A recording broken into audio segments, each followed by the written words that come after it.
Justin De Lovato back with my 2 cents. What's going on, everybody? I'm so glad for all you guys that keep listening. I love all the emails that I'm getting, and the feedback that I'm getting is really cool. It's all positive. Having a really good time. Sean's back with me, guys. Hey, what's up, guys? What's up, Justin? Just want to take a real quick second. Jonathan Phillips, owner of Max Muscle Huntington Beach. He's fully stocked with truly tested products that are NSF tested, MLB tested, NFL tested, all banned substance tested, controlled group like the Olympics, World Anti-Doping Agency. It's safe for all sports, NCAA and QIG tested. Several exclusive brands only found at Max Muscle in Huntington Beach. The staff there is extremely knowledgeable, and they're about a mile from the Pacific Ocean. Yeah, and if you mention this podcast, you get about 10% off. So mention the podcast if you guys are out there. These guys are really cool. We're actually going to be doing a show out there in a couple weeks and talk to these guys about what supplements you should take, what's worth your money, stuff that's crap. So we'll be able to touch base on that cool stuff. And then also Vicor. Vicor is releasing their new TerraCore, and I've actually used it. It's pretty badass. It's hard to do. Check out VicorFitness.com or follow at Jim Sherpa to find out more on their amazing products. What'd you do today, bro? Man, kind of just took it easy. Had a lazy day, getting ready for the podcast, did some research. Well, yeah, lazy days or Sundays. Yeah. What about yourself? Not much. Just preparing for this, pretty much. I like to take today and usually do my grocery shopping.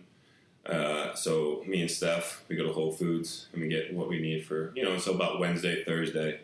We'll have to go again midweek, but today's usually clean the house, do whatever laundry needs to be done, kind of get ready for the week coming up. Even though it doesn't feel like a whole new week. We usually pick Sunday because it's that vibe. We're still in that flow as humans. Like everyone, for the most part, has a Monday through Friday, and so Sunday comes around, and we all need to go shop and get ready for the week. I did the same thing. I went to Whole Foods today. It's funny, very similar Sundays. The world headquarters for Whole Foods is here in Austin, Texas. How is the Whole Foods out there? Is it nice? Oh, yeah, it's awesome. It's a huge building. It's a skyscraper because they have all their corporate offices. No, I mean, the store itself is like humongous. Yes. Yeah, they have like a walk-in beer cooler. Yeah, it's huge. It's like 2 of the Venice stores. Because I love Venice compared to any of the ones I've been to around here. Yeah. Well, if I can get you to actually leave the confines of Venice proper and travel to another state, I would take traffic, man. Everyone's like, you ever go outside of Venice? No. If I really have to, but it's actually one thing I don't like to do, and I try not to do anything I don't like to do.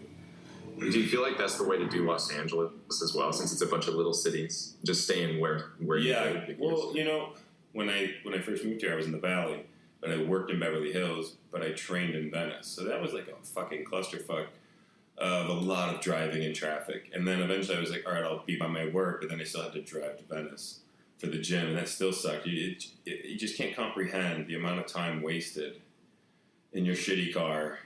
Eventually you listen to everything. And it's not worth it. So I had to find a place, where it was going to be where I worked and where I lived. And then that's it. And then you don't fucking leave. When I was a kid growing up in the Palisades, which is just north of Santa Monica, we used to drive to swim practice after high school over at LMU, Loyola Marymount, at the top of that hill on Lincoln. And in traffic, after work, both ways, it wouldn't be unusual to be on the road for like 2 hours going one way. And so when I get kind of depressed here in Austin because traffic is getting worse for here, I just Google LA traffic and it makes me feel better. It is bad here. Did you get to the gym today? No, I just took it off. Just slept, rested. I did stretch and did some like deep foam rolling. I love that stuff. One of the questions I keep getting asked from people is how I'm able to function on weed when I go, because I promoted so much on my page, how it's a pre-workout that I use. And you do something pretty much, you do the same thing. Yes, when I can. As we've kind of joked about before, I don't have the luxury to go basically about my day in that state. And a lot of times I'm working out in the morning at like you explained it pretty well, because me and you do completely different jobs. I'm a personal trainer, and I'm pretty much just verbal. That's all I do is verbal. I'm in your face physically. I'm in front of you. You deal with. I would say you're very good at that too. Yeah, and you deal with computer, and you explain it so well. So explain it again, because I like how it made perfect sense to me why you actually can't smoke and do what you do. Oh yeah, sure. I appreciate that. So I have a 9 to 5, I work for a coupon and deal site. And so we were talking about earlier, if you went into that shop at Huntington Beach, you'd get, 10% off? You mentioned my 2 cents? Yeah. So the industry I work in would be, if that was online, you'd enter in my 2 cents as a code and you'd get 10% off as it's shipped to you. And so it's tough, I've felt in my experience, being high and then having to do both a left brain and right brain activity. And so when I'm at work, I'm communicating with our partners. At the same time, I'm running data spreadsheets and reports and having to combine the two. And that crossover kind of messes me up because, as we've talked about in the past with lifting, it's really conducive to a high state because one is really focused in on that one activity. And a lot of times that's when you're feeling the pump, like that's when you're feeling where you're getting the muscle growth. Yeah, so there you have it. Would you agree with that? Like 1,000%, because if you were to put me in that situation, I'd probably be quite retarded, especially if I'm not practiced at it. I'm sure you probably know if you could have enough leeway to really practice it, you would do it eventually. It's one of those things you'd build up to. That's like anything, right? Exactly. Tons of practice. Tons of practice. Because for a while, it's the same question, like how do I smoke weed and not eat a giant pizza every day and donuts and cookies? It's practice. When I first started smoking weed, it was extremely hard. In fact, I think I gained weight just like any other pothead would. Even Steph is like, fuck, we smoke, and if I smoke, I'm going to want to order pizza, or I'm going to want to go walk down the street and eat whatever, because you get the state of mind of also, well, let's just have fun, because that makes more sense right now. You start living in the moment when you're high. Right. So when you get hungry, you're like, well, you know what? I can work out harder. I'm going to go eat and enjoy this. And that's how you justify it. But the next day, you still are like, man, I just wish I didn't eat that, because I am trying to do this other thing when it's a different brain a lot of times. And it just how takes old practice. were you when you first smoked? How old were you? I think 28. I was really late. I was totally. I was anti. I was actually anti. Anybody talk? I was mad if I knew anybody did drugs. How funny is that? In hindsight, very ironic. Yeah, it's very ironic. It's just from lack of education, not knowing the truth about a lot of things, because it's pushing their face a whole different way that's not even true. It's all bullshit. And once I was exposed to people who I respected, and I noticed them doing it, right? I didn't knock it because I had this perspective, because you only viewed people who smoke weed as some douchebag in the corner street, baggy pants and a beanie with a huge puffy jacket on. And that's when I like to point out Snoop Dogg and Willie Nelson. Yeah. Because they're very successful and they've been smoking a lot. Yeah. Right, but you picture a drug dealer when you picture people smoking weed, like a shady atmosphere, and that couldn't be any far from the truth. It's the smartest people I've ever met. And we were conditioned, right, growing up through this program that they had in schools. Yeah, DARE. The DARE. We talked about that too. I was like, the reason why DARE is successful is because they gave everyone T-shirts. Mm-hmm. And then it was free marketing. Everybody was running around with these DARE shirts. Beautiful idea, right? If you can have just enough money to give away free shit, people will do it. That's how they get college kids to anything, like free pizza. If you put free pizza on a board, it could be anything. You're marketing anything, you're doing any study, free pizza, everyone will show up. Everybody shows up, and look at a few from that. Oh, yeah. That's smart. But, with smoking weed just takes practice with anything. Same thing with the training. I wanted to tap into that some more. A lot of you guys ask, how do I train and not fall asleep or stuff like that? The truth is, it's once you look at weed as more, though, than just to get high. Because that's one thing I definitely want to stress. Well, I don't smoke weed to get high. Yeah, okay, sometimes possibly I do, to smoke weed and enjoy pizza. Yes. But 99% of the time, I use marijuana to use as a tool to become more intelligent and to tap into a different state of mind where I'm happier. And I use it as a tool to see things differently and understand things better in a less entitled, more secure human way. I think is the best way to put it. So it allows me to just become more intelligent and be a better human. And there's studies out there that support all this, like scientific studies where people are smoking a little bit. Again, they're not, taking 3 to the dome and just passing they're on trying the to couch. space out. That's not the goal. Sometimes, yes, but we're not talking about that. We're talking about, getting high is such a small part of smoking weed. there's so much cool stuff that goes outside of it, and it's become so important to me. It's become like a ritual in the morning. When I go to sleep, I can't wait for the following morning to make my favorite coffee and wake up with my wife, and then I light a joint and I smoke and have some cool conversations, check my email, stuff like that. And it's just this really cool setup I have in the morning to get me ready for this amazing meditative workout I'm about to have for the next 2 hours. And I time it perfect where I smoke just the right amount of weed, and it's a specific weed that I love, that it's for training. And when I walk into the gym, it's lights out. I'm gone. I'm totally, it's runner's high. So similar to like how a Kobe Bryant would prepare. Like I'm sure everybody listening has heard the stories of how Kobe gets ready and pregame warm-ups and all that stuff and all his work.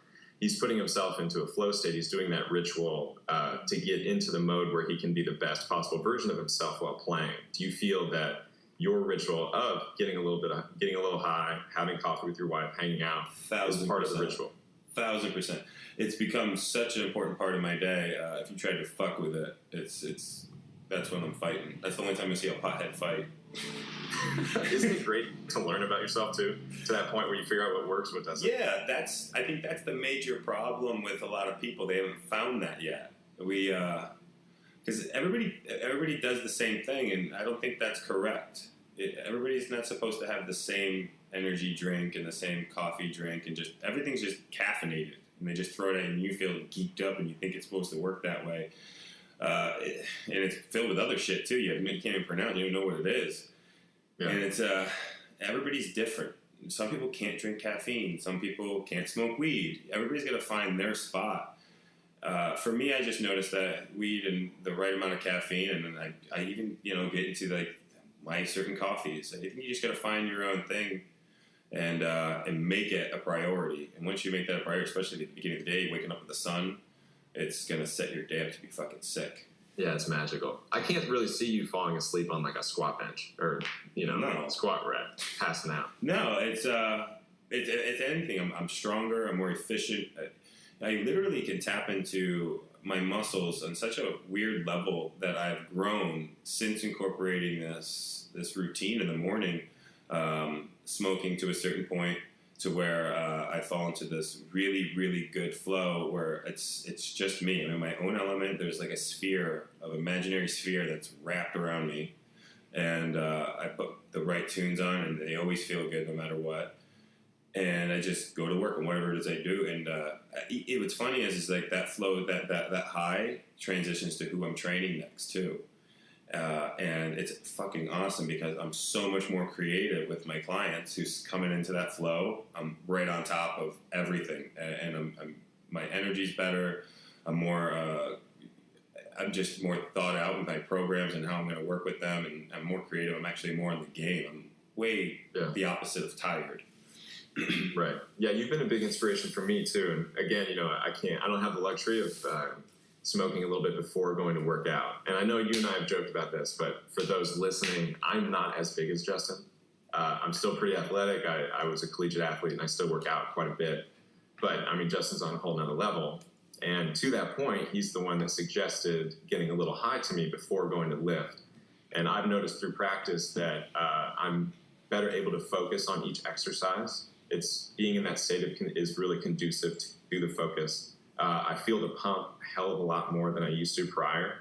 I would suggest for anyone trying it out, make sure to do like extra little warm-ups, like do some small sets. I say train arms.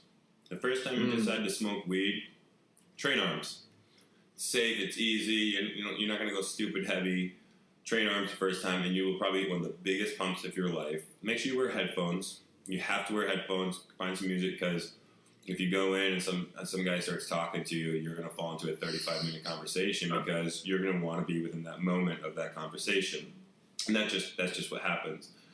So I would completely agree. Yeah, you have to have some headphones ready. You got to go in with a game plan of like just focus on training, and don't look at your phone. If you look at your phone doing this shit, you'll spend 35 minutes on your phone.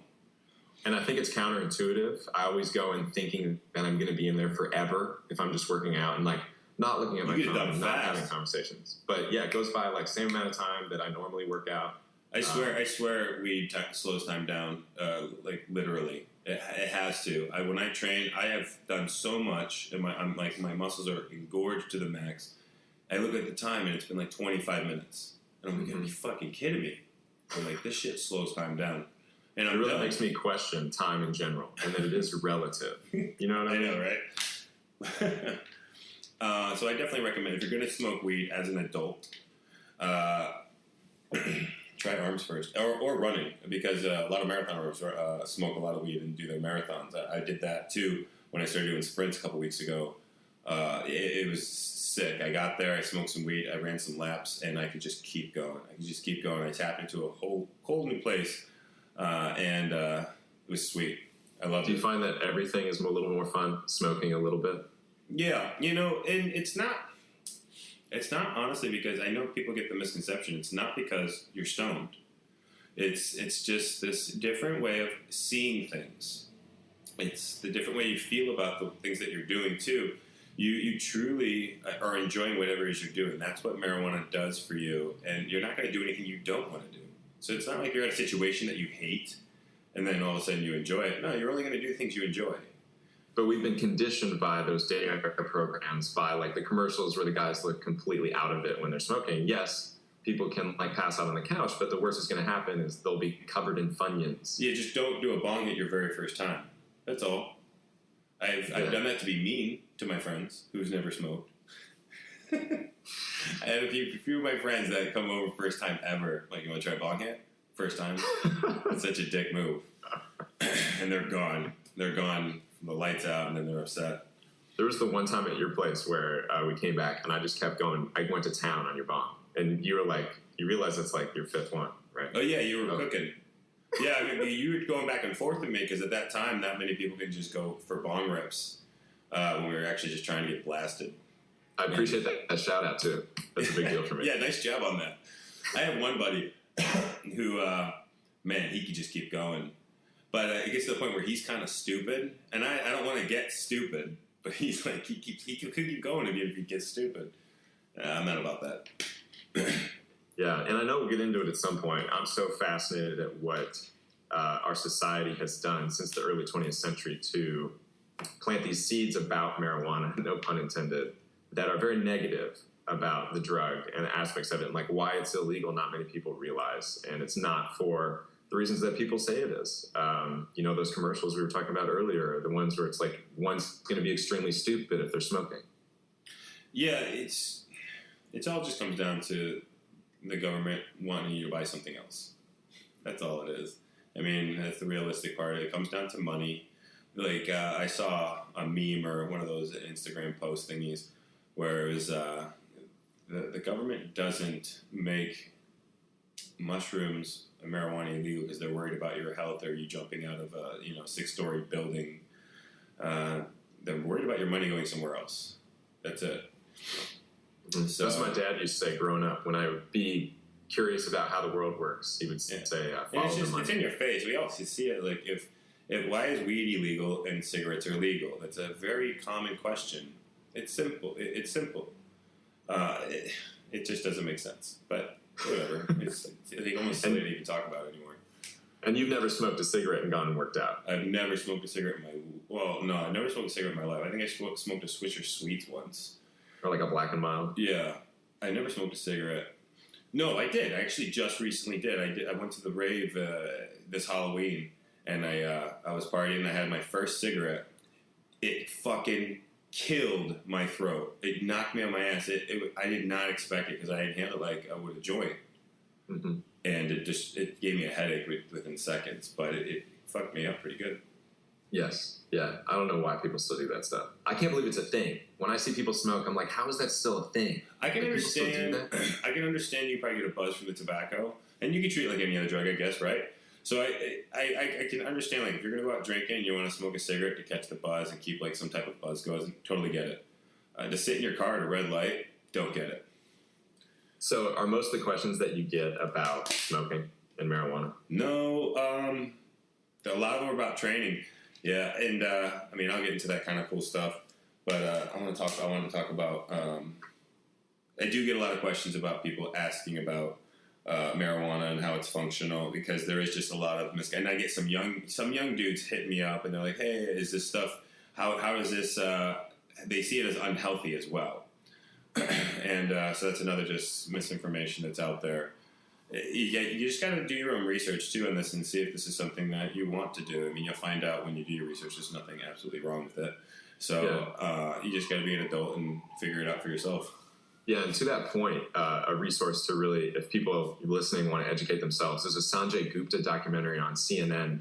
If you just Google that on YouTube, you'll find it. And they go into all the misconceptions about it and how, even though there are misconceptions, the age seems to be like 16. And that people that smoke before the age of 16, statistically speaking, have a harder time with life. And if people wait until after 16, I'm not saying, if you're 17, 18, like, go immediately rip a bong. However, after the age of 16, as with like alcohol or smoking a cigarette, there aren't as many cognitive like repercussions. Yeah, I think you just got to know that when you're an adult, you can make an adult choices. You guys know if you're adults or not. Honestly, you do. You don't need someone to tell you if you're an adult. If you don't have your shit together, just hold off on doing that. Yeah, it's just that there is a lot of great benefits out there. Like, for instance, my brother was in a horrible motorcycle accident. He broke like 32 or 33 of his bones in his back in like 3 places, like fractures everywhere. And I was actually worried about him being on pain meds. I was really worried about him being on pain meds, so I went and got the oil. I did some research, and I went and got the oil spray instead. Good for you. And I actually got anabolics too, a small amount of anabolics. So I went and got a small amount of anabolics and testosterone and weed oil, and I had my brother do 1 shot of anabolics while he was trying to recuperate for all his bone muscles to help rebuild the muscle. And the oil was also helping rebuild the muscle while taking away all of his pain without making him feel completely loopy and retarded. So we didn't even use any oxys or Vikes during his whole time back, and he recovered. I'm not joking, like 6 or 8 weeks. That's awesome. Like everything. He was walking, like when they first came out, he was like in a whole like chest thing and couldn't move in a wheelchair. It was really rough to watch him. Like he was gimping around. He looked like he was going to break. I was really nervous watching him. Like even when he was walking around my house and like, because he like broke his whole fucking leg and shit. And but it was amazing how fast he responded. I'm not saying it was because of that, but we did it kind of intelligently. Especially with testosterone. You could say it is part of that. I mean, they have those tincture nows that are purely, as you know, weed breaks down to THC, which gets you high, and then the CBDs, which are actually the healing components or the medicinal components. Yeah, the CBD oil was genius. It was absolutely, I went to 2 or 3 doctors in my gym, well-respected doctors in my gym, and I told them my theory, and they said it was fucking genius. Like, you can't get that prescribed from a doctor anywhere. But, yeah, actually, human growth hormone would have been perfect, testosterone, and CBD oil. And yeah, like, even in very conservative states, man, like Utah and Texas, the tincture is now legal. It's called Charlotte's Web, and it's helpful with epilepsy patients, like kids. Yeah, I just saw a great thing on that. A kid was having 500 plus seizures a day, and he was on I think 22 different medications, something like that. None of them worked. He was still having seizures all day. He couldn't even like see. He's never even seen or took a second to see or talk to his parents. That's how often his seizures were. And then the father finally is like, I'm going to try this the oil.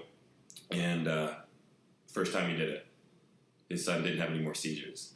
Mm-hmm. It was phenomenal. It just sucks that this information isn't out there, that these tools aren't available because they work. Yeah, we have to find them for ourselves. Like if someone's interested, that's where the internet is a very handy tool. Yeah, you just have to do your own work. Be smart about where you're going. And then if you're going to talk to the right people, I guess that works too, because that's how we learn, is talking to our peers. Ask questions. We can shed some light on some cool stuff on here for you guys. But, just being responsible, like with anything. So can I get into a little bit of like why it's illegal? And we can talk about how it's kind of this like social control. Yeah, for sure. Okay, so kind of going with the theme of money, William Randolph Hearst was this newspaper magnate back in the day, like the early 20th century. And he also had paper mills. So he was making money not only selling newspapers, but he had his own supply of the paper. So he didn't have to pay anybody. It was diabolically genius. However, hemp started to become very popular. And as you know, you grow weed to get hemp and weed. And so he saw hemp as a threat to his paper company. And so in his newspapers, he started publishing propaganda. And you can Google this. People at home can check this out online. And basically, he got the government to ban hemp. And so then he could keep going with his newspapers and whatnot by running propaganda of how horrible weed was. That's amazing. I never knew that. They're really good at doing that kind of stuff. They're so good at just controlling the mass. And in every sector. Every sector. If you guys really pay attention to, like, even watch Facebook and see these huge videos come out, and then everybody just follows suit. They all do. You guys all get controlled by the same thing. It's not like pouring lighter fluid on yourself and light yourself on fire, or, you know, it's great that we don't want, and like the lion, but you see how everybody like shop it. Everybody jumps on it. And then something else is released and everybody jumps on it. So pay attention to how they do that. It's well done. Do you think it's the media that sort of points people in that direction? Because they choose what they want to cover. So they choose Seize the Lion versus like Africa, the continent of Africa. They're like, let's just talk about Seize the Lion. You know what I mean? Yeah, it's you never know where it's even coming from. But some of this stuff just catches fire. But it seems to be all well timed. You know, and there's something that's actually important. There's something important actually going on, and something else happens just to, you know, if there is a real problem, like say police brutality is a real problem, and it's getting out of control in the news media, and then all of a sudden something else, because that has nothing to do with what's going on, and before you know it, you're focused on that topic, and the police brutality thing didn't even happen, and no one's even talking about the line stuff anymore. Yeah, it's gone. Nobody's doing it anymore. No, all the people that were sharing Cecil the Lion, they're not still advocating for it to stop or setting up programs or funding. They're not doing that. They're on to the next thing, which is, I don't know, what's hot right now? Do you know? Yeah, I've gone down the various social media rabbit holes, and there's something that people at home can look up. I don't know if you're familiar with the term false flag. Mm-mm. So that's exactly what you're talking about. It's basically like something that is orchestrated to distract people from what's really going on. And it's kind of like, I don't know, like some of it's kind of out there, but if people want to check it out, like just hashtag false flag and then lose like an hour and a half of your day. Well, now I just started watching recently these people biting the heads off rats. I saw that. What? Yeah, I saw that on Facebook, biting the heads off rats, which was really strange. I'm trying to think of...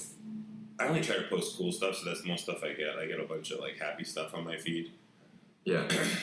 Do you feel like that's kind of a two-way street? Like you're pushing out positivity and stuff? That's what I try to do. There's so much shit out there that I post stuff that makes me laugh because I want everybody else to laugh at it too. It just makes sense. Remember the Ice Bucket Challenge? That was one of them. That was huge. That was a big one. And then everybody was mad that they were wasting water, and then that was a thing. Yes. That was huge. It's so funny watching this shit go down. I'm trying to think. Remember Drake videos? They were all like redoing them, and they were like having him throw like bowling balls. He was doing everything you could possibly think of. They came up with that, and that was a good one. They had for the snowstorm. They had him throwing out a bunch of different cones for the snowstorm. It was pretty. Some of them were pretty creative. I think Drake is actually a marketing genius because he makes a video that's very easy to make fun of. And he's wearing a Jumpman logo on his chest for like a third of the video. And he's getting paid by Jordan like anyway. And so he's selling more stuff. And then he has a video that people make fun of. And then he just reposts those videos and laughs at himself. Yeah, that's genius. Do you know, I had no idea that guy's Canadian. Steph told me he's Canadian. And he used to be on some TV show as a kid. Degrassi. I never heard of it, and I guess he becomes a cripple in the TV show. Yeah, Jimmy. And then he starts starts rapping in the TV show. It's true. So he was a basketball star before he gets shot, and then he's in a wheelchair the rest of the series. This is like that's what Drake you can ask before. Steph. They had like an old school Degrassi, and they got new school with Drake Degrassi. I had no idea. Does she feel like Drake? Does she like, that's my boy because he's Canadian? I can't. I personally don't like Drake's music. I can't connect with it in any way, shape, or any of the new rap nowadays. She likes Lil Wayne. I can't stand Lil Wayne. Mm-hmm. We were talking about this the other day. He only listens to his music. Yeah. He must. Fuck. I told Steph I'm going to go up to 50 because 50 Cent Transit or Jimmy, you've seen him there before, probably before you left. Right. And I'm like, I'm totally going to go up to this guy and be like, for real, like, do you guys think Lil Wayne's good? and I just want to hear what he says. I think so. Again, there's this like there's no bullshitting around. I want to know what you guys think. I want to know what all you top dudes before this guy came out, when you first heard him, what did you really think? When I want to hear it. Yeah, there's a great documentary. People want to look it up. I think it's called like the Carter 4 documentary. It's about him filming it, and he kind of like he was going through like the lean, the codeine cough syrup. So he's like kind of loopy through the whole thing, and so it's not an official documentary. But he's like touched. He's like a fucking artist, man. Like he'll set up a mic in a hotel room and just go. This is Lil Wayne? Top. Yeah. Really? Yeah. No way. And then before shows, man, like he'll bring everyone in the bus before the tour, and he gets in a big circle and he's like, we want everybody to have a good time, everybody to get home safely, like everyone's going to really enjoy the show. It's like all about everybody else, and he's just like, we're going to give them a good time. That's pretty cool. I didn't know that, but I can't stand his music. I just can't stand his music. I'm trying to bring you around. No, it's just I can't do it. It drives me crazy, and then now everybody's trying to sing. Like all the dudes are trying to sing, and they all sound the same. They use that little voice auto tune. It's so bad. Like, so what do you listen to when you live? Oh man, well I listen to reggae. I listen to a lot of reggae. I just put on the Bob Marley Pandora. Everything's just Pandora. Everybody always asks my stations, so I'll answer you. My stations for most of the stuff that I for my YouTube videos are actually Milky Chance is a cool one. It's a cool little band I put in. They play a bunch of shit. Who else? I do that too. Pandora. That's funny.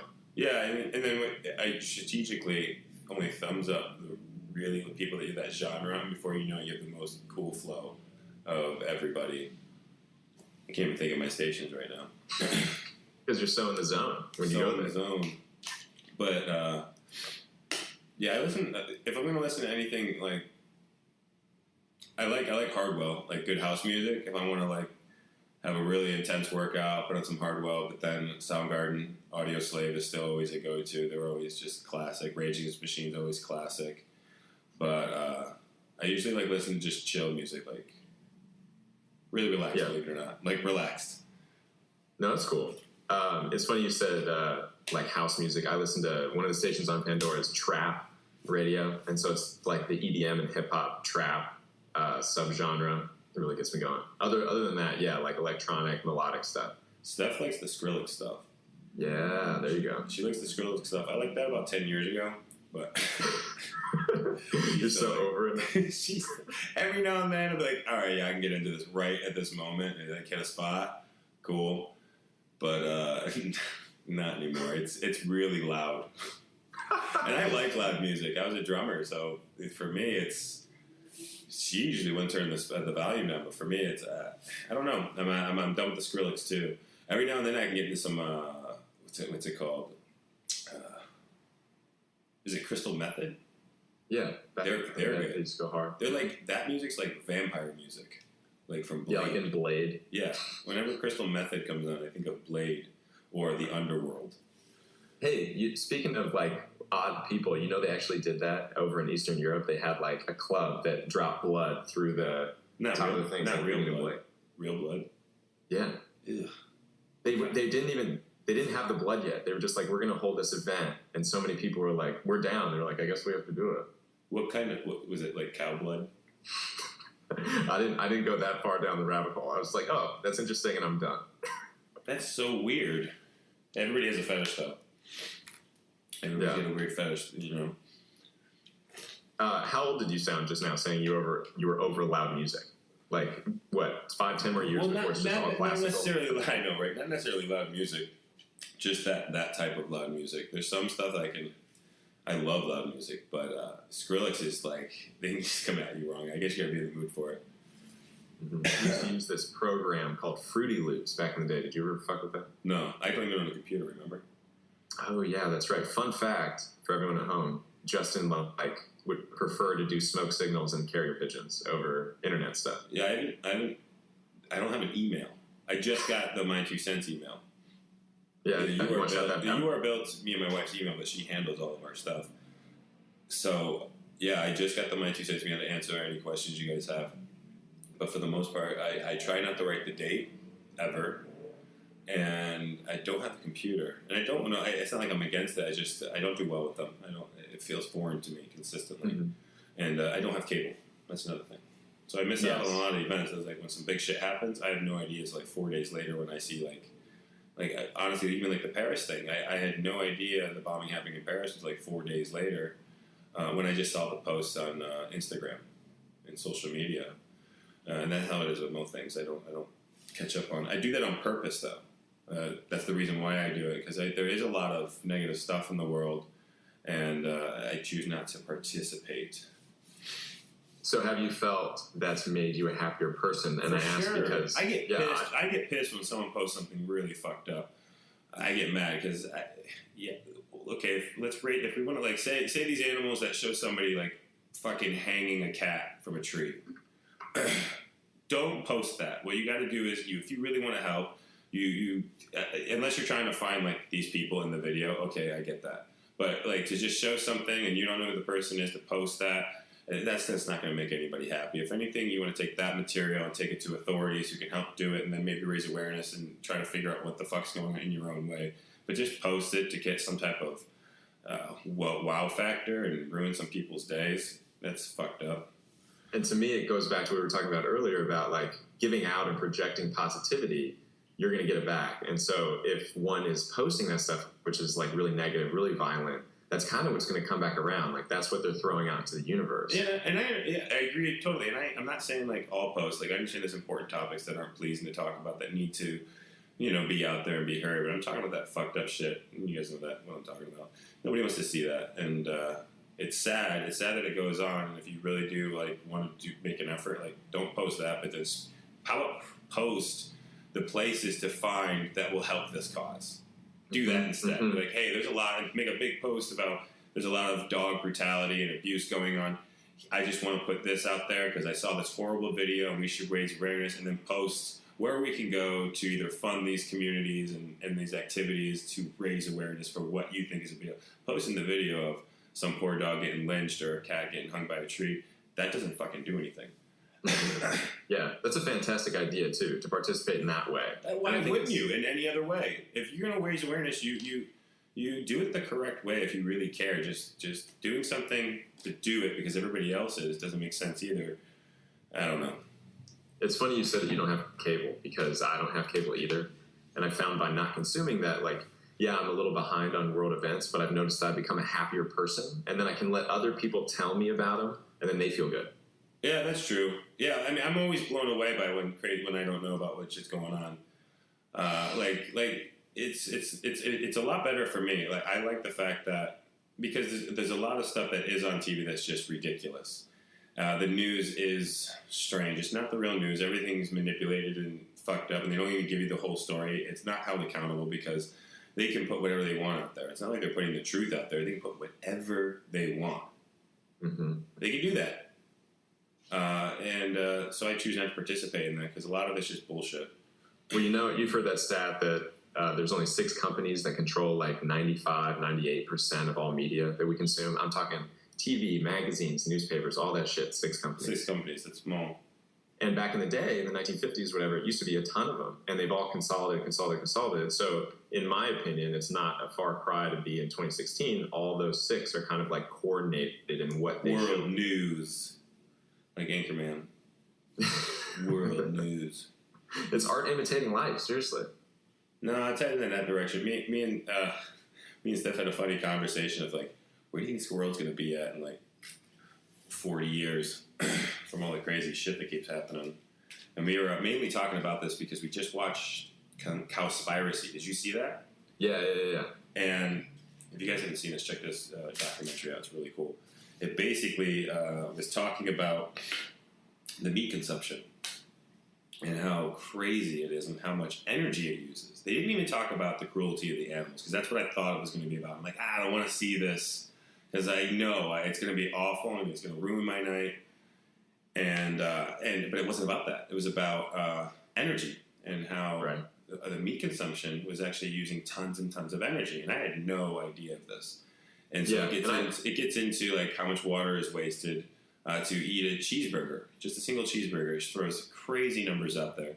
It also explains why the actual the atmosphere is having issues. It's because of fucking cow shit. And then they get to like why the rainforest is being cut down to make more room for cows. And then they're explaining why there's problems in the ocean. It's because we're dumping the cow shit into the ocean and creating these places called dead zones. So when you look at all the problems, it seems to be the cows. It's just... Well, I completely agree with you. I saw it's Cowspiracy, and I think people at home, it was executive produced by Leonardo DiCaprio. Like, Google, search on Netflix, Cowspiracy. I completely agree with Justin. It's one of those that like everyone needs to watch. It makes you really sit back. I mean, they were talking about the fact that we just keep using so much of everything. They're like overfishing. They're overfishing to the point where they're saying there might be zero fish in the ocean by 2040. That's right around the corner. That's not far. We're only be like 60 years old, 55 years old. That's right here. It is a sobering documentary because afterwards you're just like, wow, we're fucked. No, it's actually today I decided not to buy any more meat for a while just to see what would happen. Because if anybody ever followed my posts, they see that all I eat is red meat, bacon, eggs, and because all I eat is fats and proteins for the majority of the part. So I eat a lot of meat. Mm-hmm. And after watching this, I felt like kind of like an asshole. An ignorant asshole, because I always thought I was doing my part already. I thought I was doing my part by, choosing farms that are grass-fed their cows and treated them properly. You know, when it came to the eggs, the same thing, cage-free, organic.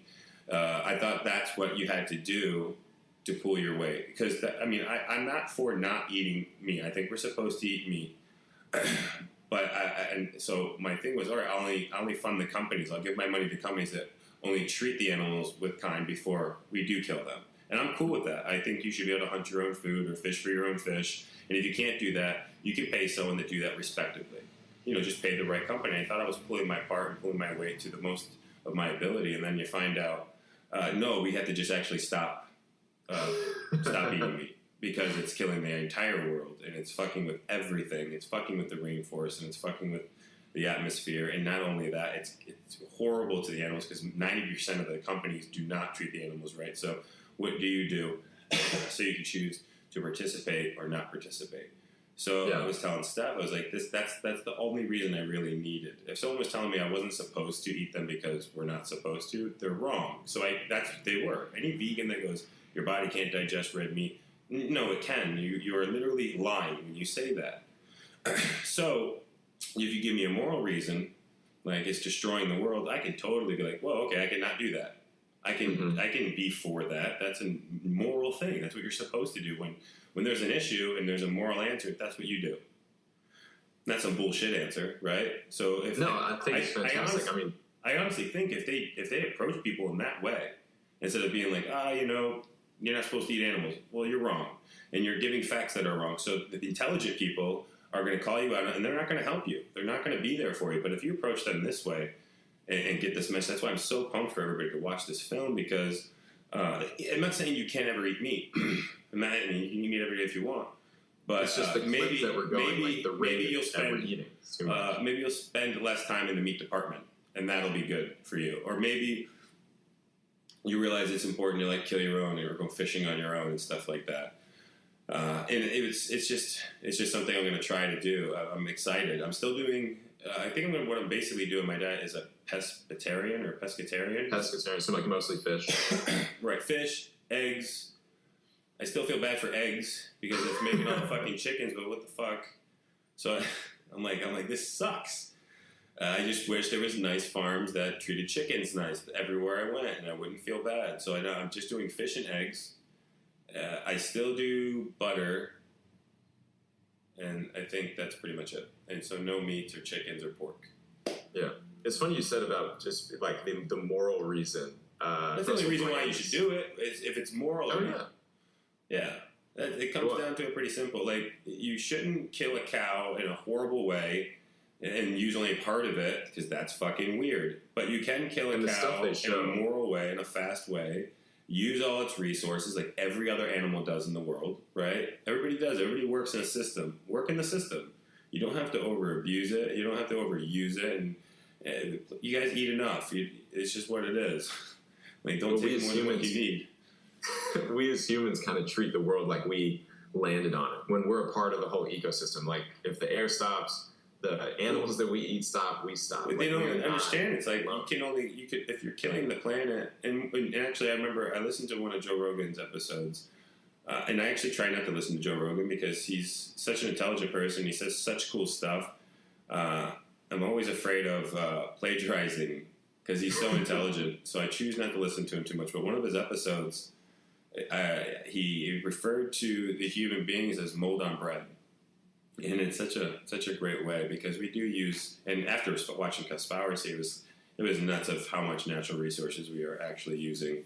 The facts they gave out, like a football field a second in the rainforest, which is nuts. And you mentioned grass-fed cows. I always thought I was making like the ethical, moral decision to have grass-fed, and then they give some stats in the documentary about how that actually uses even more resources, like more surface area of the planet. Right. So yeah, you're doing the good thing by trying to eat an animal that wasn't mistreated, but you're still cutting down the rainforest, contributing to the shitty atmosphere and the fish dying in these dead zones, and it becomes a real thing. And back to what I was saying, I was having a conversation with Steph, like, where do you think the world will be in so many years? Like, even let's say like 500 years from now, like, where is it going to be? Because we use up these resources at a tremendous pace, and it's getting faster because all we do is keep fucking multiplying. And just because you have kids doesn't mean you should.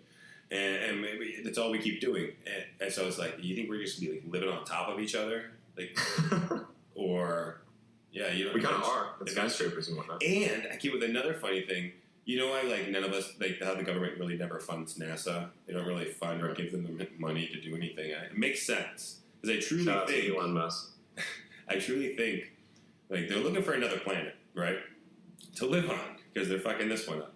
That's a horrible idea to go to another planet after you can't harvest your own and make it really perfect.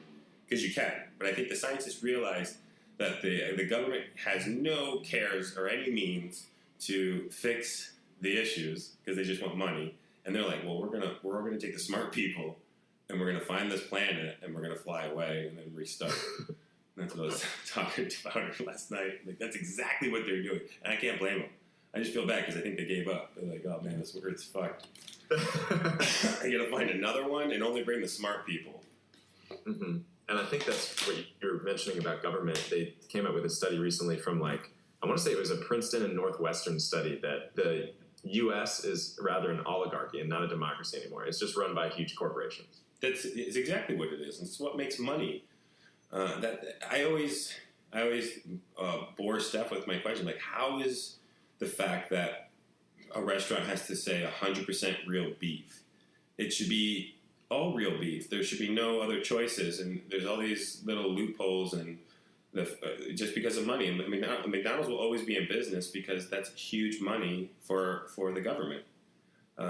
It serves too many people and makes too much money, and it's so inexpensive that everybody wins but the person and the economy. Not the economy, McDonald's, the world, the planet. Yeah. I mean, McDonald's is so big in other countries. It's like smoking, going back to cigarettes. Thing. Yeah. Even alcohol. It's the same thing. It's whatever makes the money, and that's just how it is. So it's hard to be heard. Do you drink at all? If I do, tequila, but I usually don't choose to drink. It's fun though. I drank, I think, a couple weeks ago, just because Steph actually enjoys drinking more than smoking. This is great because I like smoking because it makes me more chatter. I talk a lot more. Steph, she kind of gets relaxed, and then because it's not a big deal. It's not like she's stupid, but she gets really quiet, and then she feels like an asshole because she's not talking to everybody. So she won't smoke if we're going out to like a pub or a bar, because then she gets quiet, and then she gets self-conscious, and then she's not enjoying herself, and it's like this domino effect. And I'm like, hey, you were perfectly fine just sitting there. But some people they put too much on them, and then they think too much into it. So she prefers to have an alcoholic beverage instead. Yeah. So what will she have? You like tequila. She'll have... something with vodka in it. But it's so funny. It's like Steph is a really good drunk. She becomes a lesbian, for one. Because before drinking, she's like 80-20. 80-20, like she likes guys. 20% girls, but then when she drinks, it does a solid flip.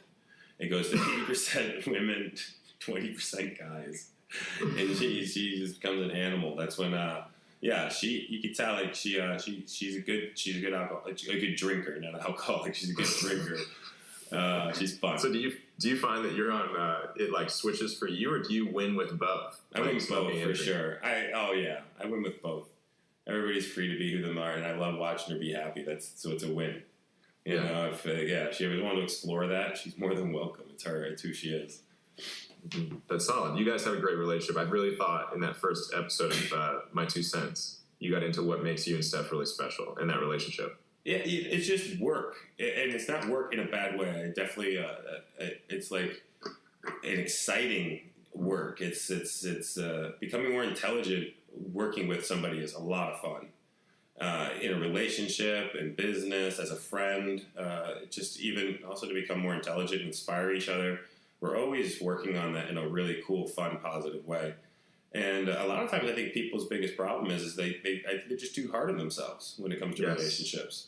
And I have to go through that with my wife all the time, with Steph all the time. I have to be like, hey, it's okay. Like, just the other day we got into like an argument, and she was so pissed that we were arguing. And I'm like, well, it happens, and that's okay. And it's normal. Let's remember that it's normal to begin with. It's absolutely normal to fight. You're different people.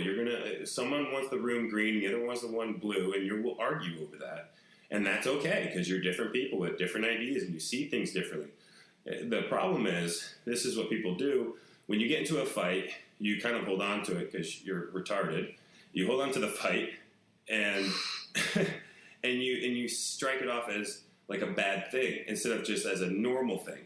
You make it negative. Like, this fight defines negativity, and then you put this like on a belt, like a knot in your belt. Like, that was a fight and it happened, and now it's starting to define you as a relationship because you're holding on to this knot in your belt. And so you can't let it go. You can't let it go. You don't do it. You always go back to it. You reference to it. You remember it, and you're pissed off. You hold on to it for days and weeks. You'll be pissed off about something that happened 2 months ago, and that's a real thing people do. So they end up with all these notches of fights that they list as failures, not as just learning experiences. How about if you listed them as communications that were a little hostile, but they're learning experiences? They're not failures. It's just called life. Mm-hmm. And you don't put that stress on who you are as a relationship. Like, it doesn't define you as partners in love. And of course, this all depends on what you're fighting about. If he's cheating on you and you're fighting about that, yeah, maybe the relationship is in a bad place. I'm glad you have that little disclaimer in. But if you're fighting about where you're going to go out to eat, or how someone can't make a decision, or whatever the case may be, if it's like little things that you're trying to work on as a couple, especially if you're trying to help each other grow. My wife's shy, so I'm consistently pushing her to be more open and to explore herself more and to explore the world more. And she gets mad at me, but she loves that I do it.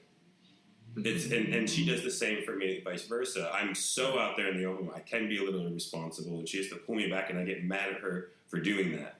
But then I realize she is correct, and I need to understand this and not be so ignorant and not be so quick to make decisions. Like, you could sell me a car in 2 seconds, because that's my personality. I walk in, I want that. The guy goes, all right, this much. I'm like, done. And so then all the realize I'm going to talk him down. All the car dealerships listening, Justin likes drugs. Yeah. I just buy it. I walk into a TV shop, I buy a TV in 2 seconds. So I have to as I've learned from being yelled at by buying too quickly, in a good way, to bring somebody with me. So I don't do it. Yeah, so and I think you agree that when people don't remember, or when you forget the notches in the belt and you don't have that in your life, then one is able to live more in the moment. Well, yeah, if you're fucking worried about the shit that you've been fighting about, that really most of the time is not even really. What me and Steph usually fight about is if she didn't want to hang out with me or something. So then I go, so you're mad that I want to hang out with you? And then she doesn't know what to say. She's like, you're such a dick.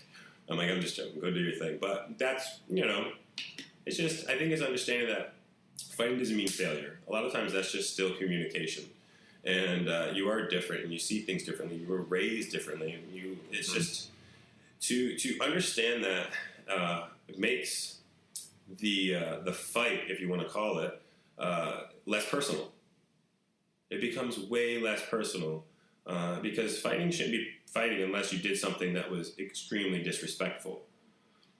That's the difference, I think, between the fights that I'm talking about and, like, crazy ones like cheat on your girl or do something fucked up. Well, you and Steph have a great relationship in that you both really care about each other and love each other. And so anything that comes up that would elicit an argument, you guys already have the preface of, like, we're good and we want to be together. And it's just this one thing that we need to work with. Exactly. And I think that's what people need to do. Like, you just nailed it, because I had a friend come over who was having trouble, and a lot of people can find in relationships because they know how to simplify it. And he's like, yeah. He's like, we just keep fighting. And I'm like, well, how about this? I'm like, do you want to be with her? He goes, yeah. I'm like, does she want to be with you? He's like, yeah. I'm like, well, there you go. And he's like, oh, okay, that did make it a lot easier.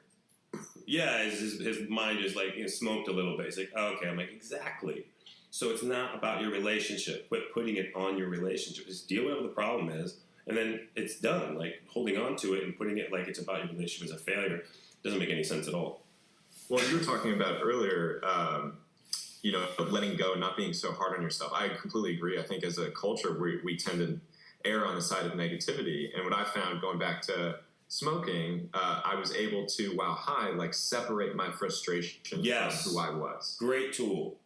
That's another great thing. It's one of the best tools I've ever used. And I just actually started doing this maybe 2 or 3 months ago, when I would get in an argument with stuff or something like that. And at first it would be pretty intense, I would, I'm going to smoke a little weed. And then I was able to separate the entire thought process from a non-judgmental point of view, almost like a third party.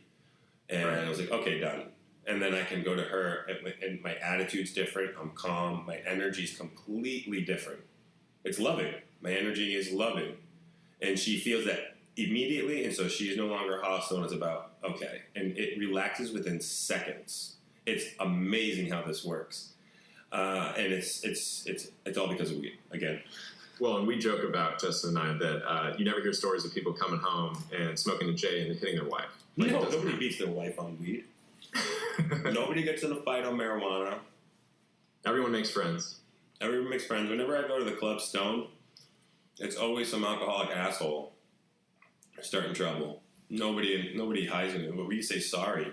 Like, oh, my bad, man. Oh, you go ahead. No, you. All right, I'll buy you a drink. Yeah, sure. Like, I've bought so many people's drinks from them bumping into me because I'm stoned. Because you feel badly. Because I feel bad they bumped into me. Like, it must be my fault. You are a rather big individual, so I don't know if it's, like, your fault per se, or they're just not ready for it. And I'm not even as big as I used to be. Clubs are tough. That's why I always have to get a table. You always have to get a table if I'm going to go out. And it's standing for so long is awful too. That's a good excuse for getting a table. Normal people have to, like, pool the money together and whatnot. Well, we do that. We do that. No, we have to. I won't go unless we all pool money. And most people are in the same boat. Like, oh, please, let's get a table.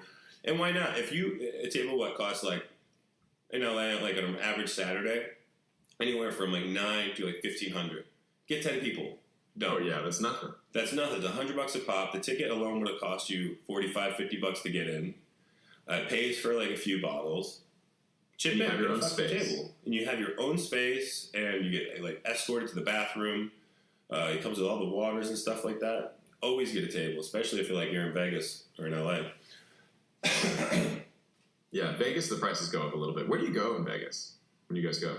I personally do not like going out at night because it is too crowded, even with a table. It is. So I just stick with the pool parties. It's a good plan with that. Pool parties at Wet Republic's my favorite because it's open. I can see everything. That's what I prep for. That's what everyone gets a kick out of when I diet. You're prepping for a Wet Republic, but a pool party. My next prep. Everyone's asking what show I'm going to do. It is Coachella. They have a long history of bodybuilding. I'm like 15 weeks out from Coachella. I'm excited to nail my conditioning for this next coming event. Do you think everybody would lose hella weight and be super in shape if they were also training for Coachella? I don't know. It's enough motivation. I mean, and I'm not doing it to look to like get attention. It's so I can be at my most confidence, and that's the truth. Look good, feel good. Look good, feel good. I get in shape for these things because it truly makes me feel good walking around. The better shape I'm in, I feel better. My posture is better. I stand taller. And that goes along with even my food. And just the other day, we were going to go out to eat, and I was like, I don't want to eat anything. It was like 3 o'clock in the afternoon. And at that time, I think Steph wanted to like go to an organic burger lounge. And for the most part, since I don't eat carbs during the day, especially because I'm afraid of crashing, and we were supposed to go out, I think, and go out with some friends. And I was like, listen, I don't know if there's too much salt, too many carbs. I'll be worthless. So let's go somewhere where I can just get simple food, clean food, fats and proteins. And I forgot where I'm going with this. Well, I can help you out. I think it's a big part of being kind to yourself. Like everybody, like you don't want to put. Excuse me. Oh yeah, the food. Yeah, you don't want to put like that McDonald's stuff inside of you, like. No, even like heavy fucking carbs at a certain point. I think that's the thing too. Everyone's been asking me about how much carbs I eat because most of my posts now are just fats and proteins. And the reason why I started doing this was I noticed I'm way more intelligent. Eating the massive amount of carbs was consistently having me go up and down with my energy levels. So I decided to try to do the heavy fats in the morning, and it also stimulates to burn a lot of fat. So I've actually gotten more conditioned with more energy, with less calories, and on top of it, I've actually grown because I just function at a higher level. I noticed that my organs don't have to be as toxified with all the other extra food. It seems to work quite the opposite. I eat less and grow. And it's interesting to me, I find fascinating that it all works together. Like a lot of the stuff that they talk about in that documentary we were talking about a moment ago, Cowspiracy, it's like if one does that, it's exactly what you're talking about. Like they feel better. They're not going to crash after lunch, that sort of thing. Yeah, it's huge. I mean, I've always been aware of. I used to go to meetings for work, and I would see people's lunch or something like that back in the day. It'd be like a sandwich, Doritos, and a soda. And I could be like, I don't know how the fuck these guys are going to function if they drink that. There's no way. They can't. They really don't.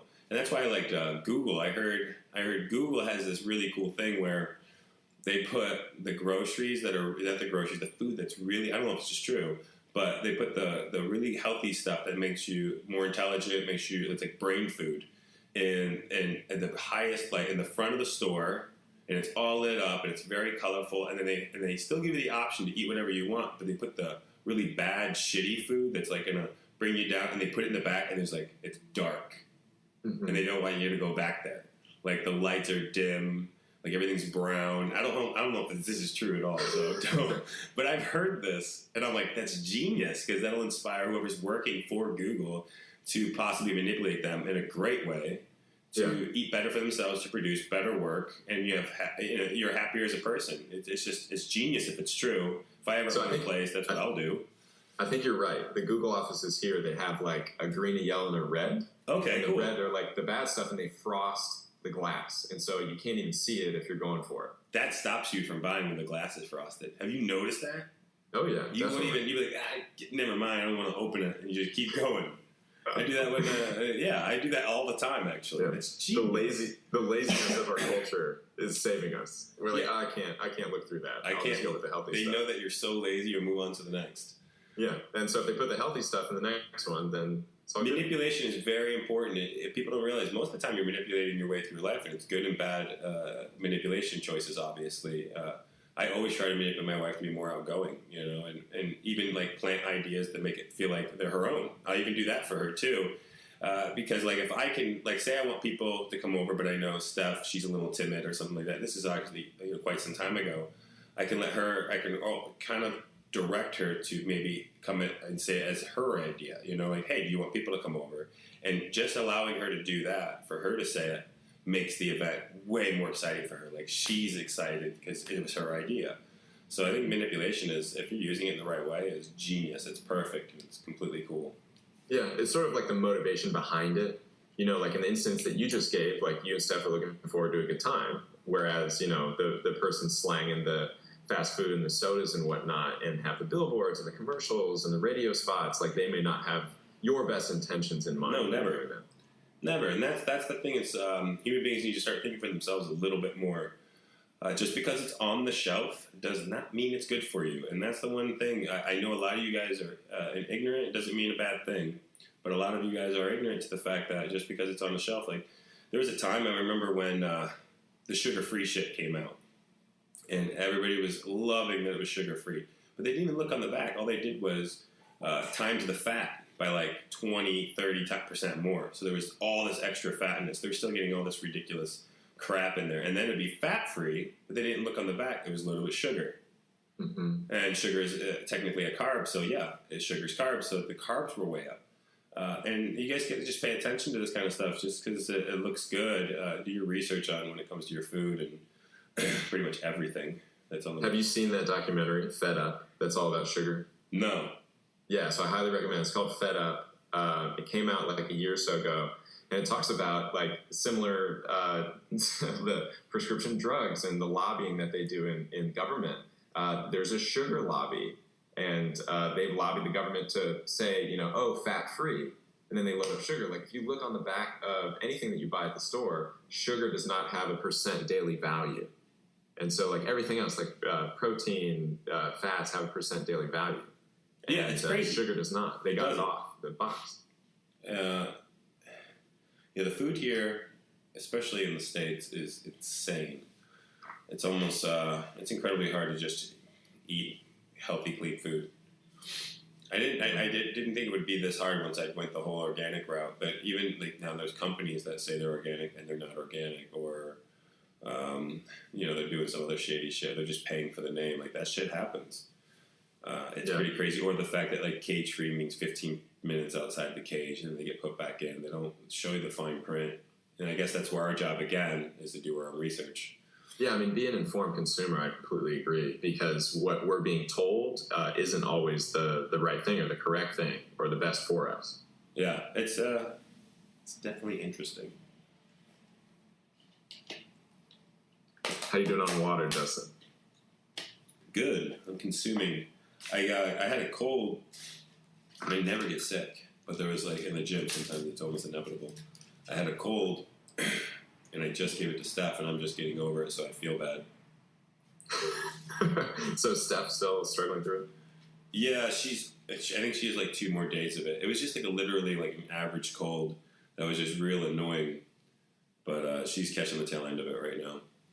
So this is good. The last two have kind of dovetailed, the last 2 topics. I've seen so many studies, man, where people stop eating sugar, like as a family, and sick days are cut down immensely, like how the family feels is so much better, and that by the end of the year, like they'll have a cake to celebrate or something and no one can finish it. They're just like, oh my God, it's too much sugar. Well, what's crazy is every time I ate sugar, I would have horrible nightmares. Horrible nightmares. Like just horrible, shitty-ass dreams every time if I had sugar before bed. Like if I wanted, like, all right, you guys want to do like a dozen donuts as an awesome cheat after we smoke?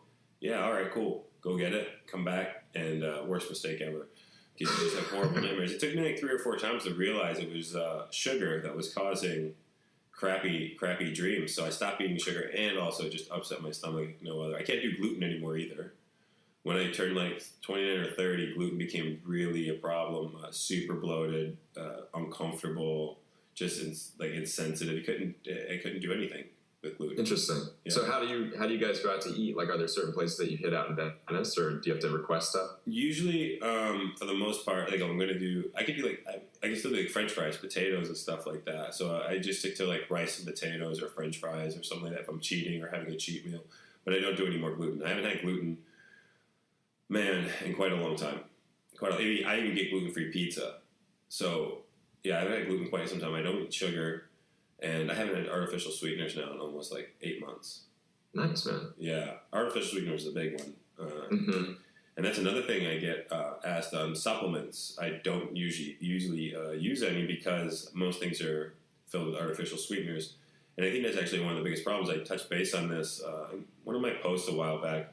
And everybody says, like, oh, yeah, I have a Diet Coke in moderation, or everything's in moderation. But the truth is, especially in the fitness industry, most of you guys aren't doing this in moderation. Most of you guys are like having your Splendas with your coffee, right? And then I know some of you crazy motherfuckers are even using that butter spray and that Walden Farms maple syrup and just calorie-free caramel shit. And then, yeah, you're putting that in everything.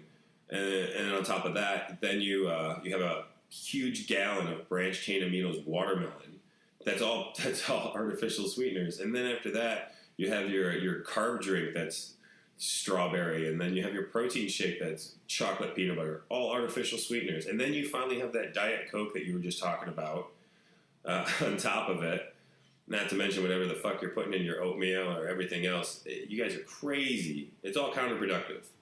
You can't put fake food in your system and expect it to grow. And everyone else is like, oh, how do you get big? I'm like, well, I eat from the earth. I promise you. I used to do all that shit. I used to be king of Walden Farms maple syrup. I had maple syrup, I had the strawberry, I had blueberry, I had their fucking dressing, I butter sprayed everything that you could imagine. I used to be that guy, and when I stopped, it was life-changing. Do you think it goes back to educating yourself and that like you had to do the research and do the work? You know, the great thing was, since I do what I do, which is train and work out basically for a living, I'm very in tune with my body, and even after eating that shit for so long, I can still see the problems it was giving me just by being just as in tune. And I think at one point I found myself getting dizzy every time I stood up, and I just thought, is it from these artificial sweeteners? At first, I only thought it was the fact that I was using 6 Splenda a day in my oatmeal, and I was eating oatmeal like 7 times a day. It's a lot of fucking Splenda. And, you know what's funny is I have these funny debates with some of my friends online who think artificial sweeteners do nothing to you. The problem is a lot of these studies are showing a fraction of what you're supposed to have. A fraction. And it's based on the aspartame alone, or the artificial sweetener alone, with no product with it. It's just it by itself. So say, like, I don't know the actual figure. Say, like, 5 milligrams is what they're using as testing. But there's 300 in a can of Coke. Mm-hmm. So you're already it's timed so much that it's going to be different. The test now is different. And on top of that, they're just testing it with by itself. Now, what if you were to take that product and mix it with protein? Is your body recognizing it differently now? Will it spike your insulin levels? What will it do now? Is it a problem? Yes, actually it does. And that's the difference. Yeah, there's a lot of studies that show that this small amount does absolutely nothing. It causes no problems whatsoever, has no signs of cancer or causing insulin spikes or anything like that. But then they're not telling you that you're consuming 1,000,000 times the amount, and when you mix it with other food groups, it does cause insulin spike, and it is causing all these other problems, and cancer has gone up, and all these things. And like I said, it just comes down to paying attention to what the fuck you're putting in your body. Well, nothing exists in a vacuum, and I think people could understand more that data can be skewed to push any sort of argument. And so a lot of people will take timelines, like a lot of climate change deniers will say like, oh, over the last 18 to 20 years, we haven't seen a change or whatever. It's like, well, you can't really look at the last like 20 years. In terms of time, it's just like a blip, It's right? a blip. Yeah, you have to look a little bit longer. It's the same case with what you're talking about. You can't just take the aspartame or whatever and have it exist in a vacuum because that's not real life. Right, and that's the sad part. Is that information should be the testing should be different. And if you're not going to test it in a real life environment with actual doses that people are using, I mean, if you're going to test a small amount of artificial sweetener, that should be the amount that's going in whatever it is you're having. But how are you going to do that? How are you going to limit? Because then it's just up to the people again. Well, they're choosing to drink this much, and you got to remember that's what they know, that you guys have no willpower. And because you're going to drink the whole can of soda, not just the sip. And you are going to use not 1 Splenda, but 4. And why wouldn't you use something that doesn't have calories and make you fat? But you don't know that it's just totally going to fuck you up in the end. And it's sugar. Sugar is so addictive. Yeah. What's crazy is this stuff is new. It's only been around for like 20 years. It's new. Me and you had the luxury of breastfeeding out of our mom's tits with real milk. Because that shit wasn't around. GMO shit wasn't around. Artificial shit wasn't around. We grew, like, for the most part, pretty normal babies. Like, we came out with real milk. We were fed real food in our mom's womb. All you mothers now eating that shit, you're feeding your kids something that's not... You have no idea what the fuck it's going to do. Especially, like... Shout out. It's crazy. Shout out to moms. Yeah, shout out to moms. Like, man, if you're pregnant, eat organic. I promise. Like, don't be drinking that crazy-ass milk from the store that's filled with estrogen to make the cows make more milk. And then on top of that, their fucking nipples are getting chapped, and then they're giving them some type of drug so they don't do that. And then that's even crazier. And you're ingesting all that, and that's going into your baby. And then when you're breastfeeding, that's going into your baby. When you're buying from the store, your kid's getting a head start on shit I never even touched. And that's a real thing. And they're wondering why autism has gone up. Like, it's like 1 in 3, and more people are bipolar, and some crazy shit has happened. Like, people are shooting up shit more. Like, I didn't remember that shit as a kid. Nobody was doing that. And I don't know if it's based on the fact that it's all food. I think a lot of it has to do that kids are being put on medications at a young age. Back to, like, Chris's documentary. You know, you can't put a 2-year-old on bipolar medications. That's insane. But people are doing it.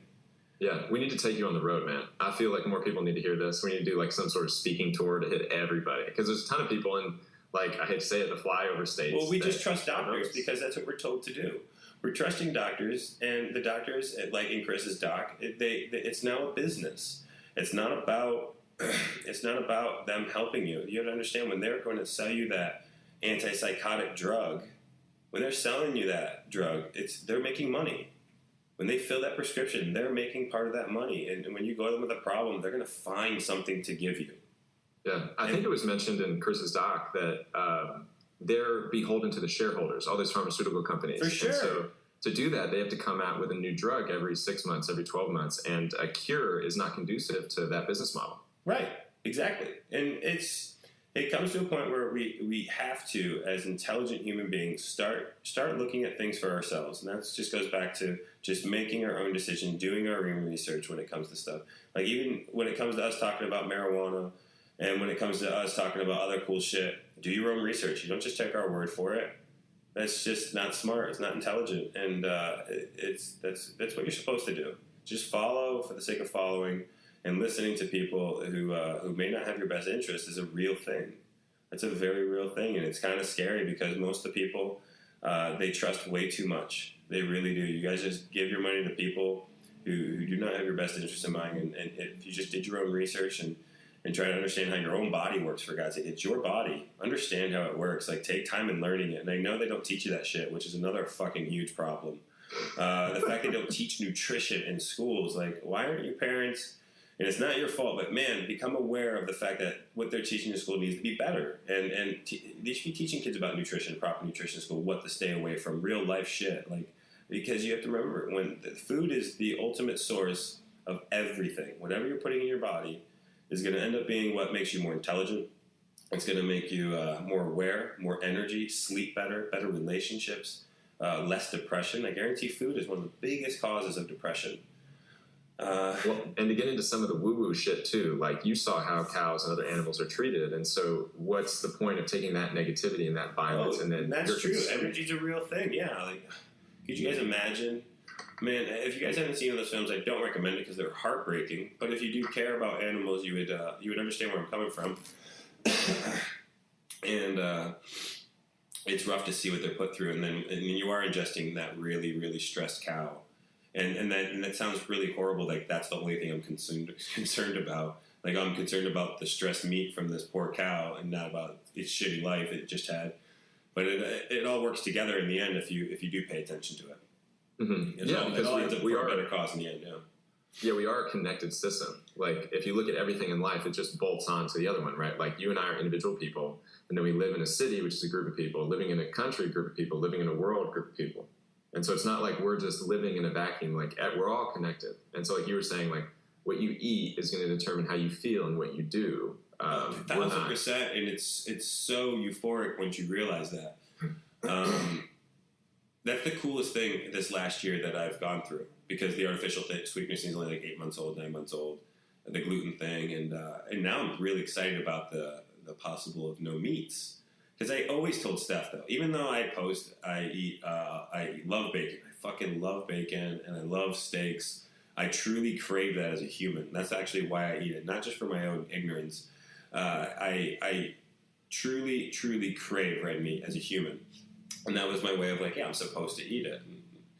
But one of my friends, Real quick, you said that you were excited about no meat. And I feel like that's something to point out, because most people would look at, like, they see the documentary and be like, oh shit, now I'm going to feel badly about eating meat. I can't do that. And you switch the perspective to be, hey, this is going to be fun. Like, I get to experience all these. I am excited, and it's also because I'm excited about my own health as well. One, I'm contributing to not donating money to something that's causing to kill the world, and that feels good.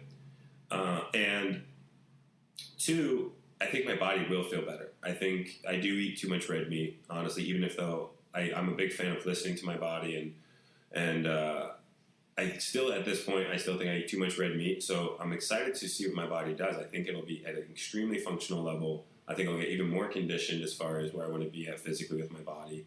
I think I'll be even sharper with my brain and sleep even better. My insides will work better. I think I've always known this, but you have your vice. And for me, I think a lot of times red meat was my vice when it came to my diet. Can you record all this? I'm sure you'll make posts and stuff about your diet, but I think it'd be really cool for people at home to see your evolution through trying different diets, because you're like the guinea pig, and you're operating at a high level in terms of working out, how you live, understanding my body, and test this real quick. Yeah, it's a lot of it. I can't understand it myself. I was just telling Steph, like, this is so strange.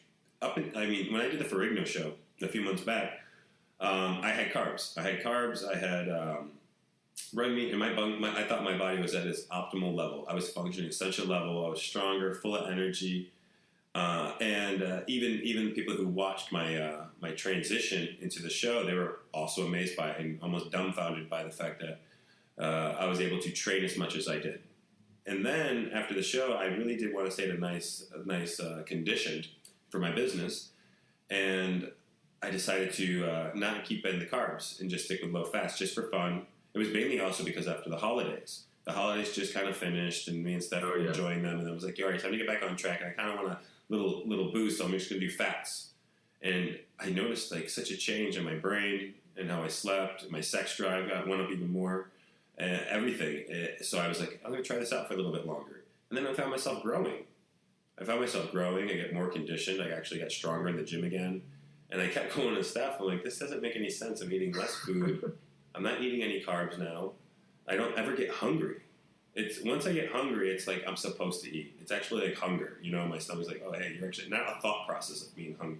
Not a smell that triggered it. It's an actual like, oh, dude, you're supposed to eat. And I find myself eating way less than before, and it's because the way my diet is now. It's pretty wicked. I never thought in a million years I could have eaten no carbs and have gotten bigger, stronger, fuller, leaner, sharper, smarter, all around just by removing something like that. When what I know now about diet, I'm totally one of those guys that's like, man, if I knew this shit back in the day, like, I would have been a world champion. I think those guys did, though. I think those guys did. Like, the top athletes, they're ahead of it, for sure. They're ahead of it, for sure. They understand the proper diet and nutrition. And the food was better back then. Man, like, that's just what it is. It's harder now as an athlete. We don't realize what the fuck we're eating. It's hard to perform at an optimum level. Like, I promise you, if you want to be the best athlete, eat the best food. Mm-hmm. Duh. Duh. It's like, okay, for all you bodybuilders in your sweet bulking system, why or season, why would you eat McDonald's for bulking? Why the fuck? With everything else that's in it. Everything that's in it, but you have way better fucking choices. How about steak and potatoes? How about a humongous organic ribeye steak and mashed potatoes with real organic grass-fed butter? Don't you think you'll grow from that? That doesn't make any sense. But no, they go to fucking McDonald's. They don't even eat real food. And the protein they get is shit. And they're like, putting all this muscle. I'm like, no, dude, you're just fucking up your shit. Because it doesn't say real beef on the outside. It's amazing to me. And I've spoken to people about this, and like, I still see their shit. Yeah, McDonald's, or yep, pizza. And I'm not saying I don't ever eat that shit, but I look at McDonald's, and I look at McDonald's, pizza, Wendy's, all those fast food restaurants, horrible, horrible food. They are drugs. If you want to have some drugs tonight, go have a Big Mac. That's all it is, and I'm not opposed to that. I've had drugs and had a Big Mac. That's what I view it as. Like, it's a big drug, and I'm not going to do it all the time. But I look at McDonald's, I'm like, yeah, okay, I'll decide to do drugs tonight and go have a Big Mac. And that's for real. That's how I view it. And that comparison can totally be made because that shit is addictive. Like, it's been proven. Fucking 1,000%. 1,000%. I've eaten McDonald's every day for like 2 weeks one time, and I'm like, holy motherfucking shit, I'm addicted to McDonald's. Yeah. Straight up. And I was like, I got to leave myself off of McDonald's, and I had to be creative. You know what I had to do to leave myself off of McDonald's? Because McDonald's is tricky. If you get into the routine of eating McDonald's, and I'm sure some sneaky bastards. Yeah, they're fucking good. If you get in the routine of eating McDonald's, you'll eat it. It tastes really good because it's crack, and then you'll feel like shit. You'll have diarrhea, and then about 2 hours later, you'll be so hungry for it again. You'll be like, man, I want another one, and you'll go do it, and you'll go through this vicious cycle. And then, so what I had to do is I was actually cracked out on McDonald's and like fast food, like that grizzled crap. And every time, like, I can't believe I'm fucking eating this. I had to go buy organic beef and organic cheese and leave myself off with organic cheeseburgers. Wow. To manipulate my brain. I was like, wow, I can see how people get obsessed with these cheat meals that they get because it's really itching on them. You know what I mean? Like, these athletes, they eat clean, and then they have this kebab, this huge fucking cheat meal, like these bodybuilders and these figure people and whatever the fuck they do. I honestly think that they have this crazy cheat meal, and they go off and they do this drug food, and then, they're fighting it all week. They're just fighting it all week. And then they get another cheat kick again. Boom, just a little bit of crack. And then they're fighting it all week, and then they're going through withdrawals, and they're like, man, I need a fucking cheat meal. And it's like, you don't need a cheat meal. You're just addicted to crack. And that's the truth. And they don't see it that way. They think like they're deprived. I'm like, you can't be deprived off of eating chicken and rice, motherfucker. What are you deprived from? You're eating 6 meals a day of solid, awesome food. No, you're cracked out. And your last cheat meal was 3 days ago, and you had donuts, pancakes from IHOP. You went and got ice cream that's not even real fucking ice cream. You went and got McDonald's. You had this huge, colossal bullshit. And then you're cracked out. And you got your satisfaction. You got your fucking needle in your arm. And then you go back to eating clean, because that's what yours on your program. And then right before you're fucking about to freak out again, your trainer gives you another go at some crack. Well, I think in the fitness industry especially, you find out like how long it takes to work that shit off. Well, and so it's just funny, and the only way they get by, like a week of eating clean and working out, and then you're back in shape. Yeah, it was crazy. Is the only way they get by with the crack addiction is using the artificial sweeteners addiction. So they go from eating the cracked out McDonald's and shit, and then they get, oh man, I'm fucking dying. I'll get some cracked out butter spray. And then so they put butter spray over their perfectly good, awesome oatmeal and destroy anything that was in there for your body that's actually going to work well. Yeah, it's like, what are you doing this for again? Let's be real. Like, let's try to be healthy and intelligent, and you will see how great your body can look, how great your skin will look, how great your mind will look. It always comes back to it's amazing of what you can do when you feed your body right. I mean, it's everything. For me, it's everything. It's the beginning of everything. You can't be spiritual if you eat fucking shit. You can't be at your top game in your brain if you're eating shit. You can't be great in bed if you're eating shit. You ever ate a pizza and try to have sex? Good luck. Yeah. You eat a giant pizza like you assholes do, and I'm like, all right, let's try this. Ain't gonna fucking happen. I'm going to bite off Joe Rogan for a sec. Okay. He said, if you have a child, and you and I are given a child, and anyone in the world is given a child, and you're like, you have to raise this child to be the best child and best human it could be, you're probably going to feed it really healthy stuff that you aren't eating. You're going to have it exercise, which a lot of people in the world don't exercise a lot, so the kid's going to exercise. Like, basically, you go through the roster of good shit for your child, and that's what everyone in this world would say they would do to raise a functioning human, yet most of us don't do that. No, and the sad part is, even if you are one of those parents who only feed your kids stuff, but you don't do those rules, that you got to understand, kids learn from seeing. And that's the realest thing. Like, that's all you have to do to be a cool parent. To be a good parent is literally leading by example.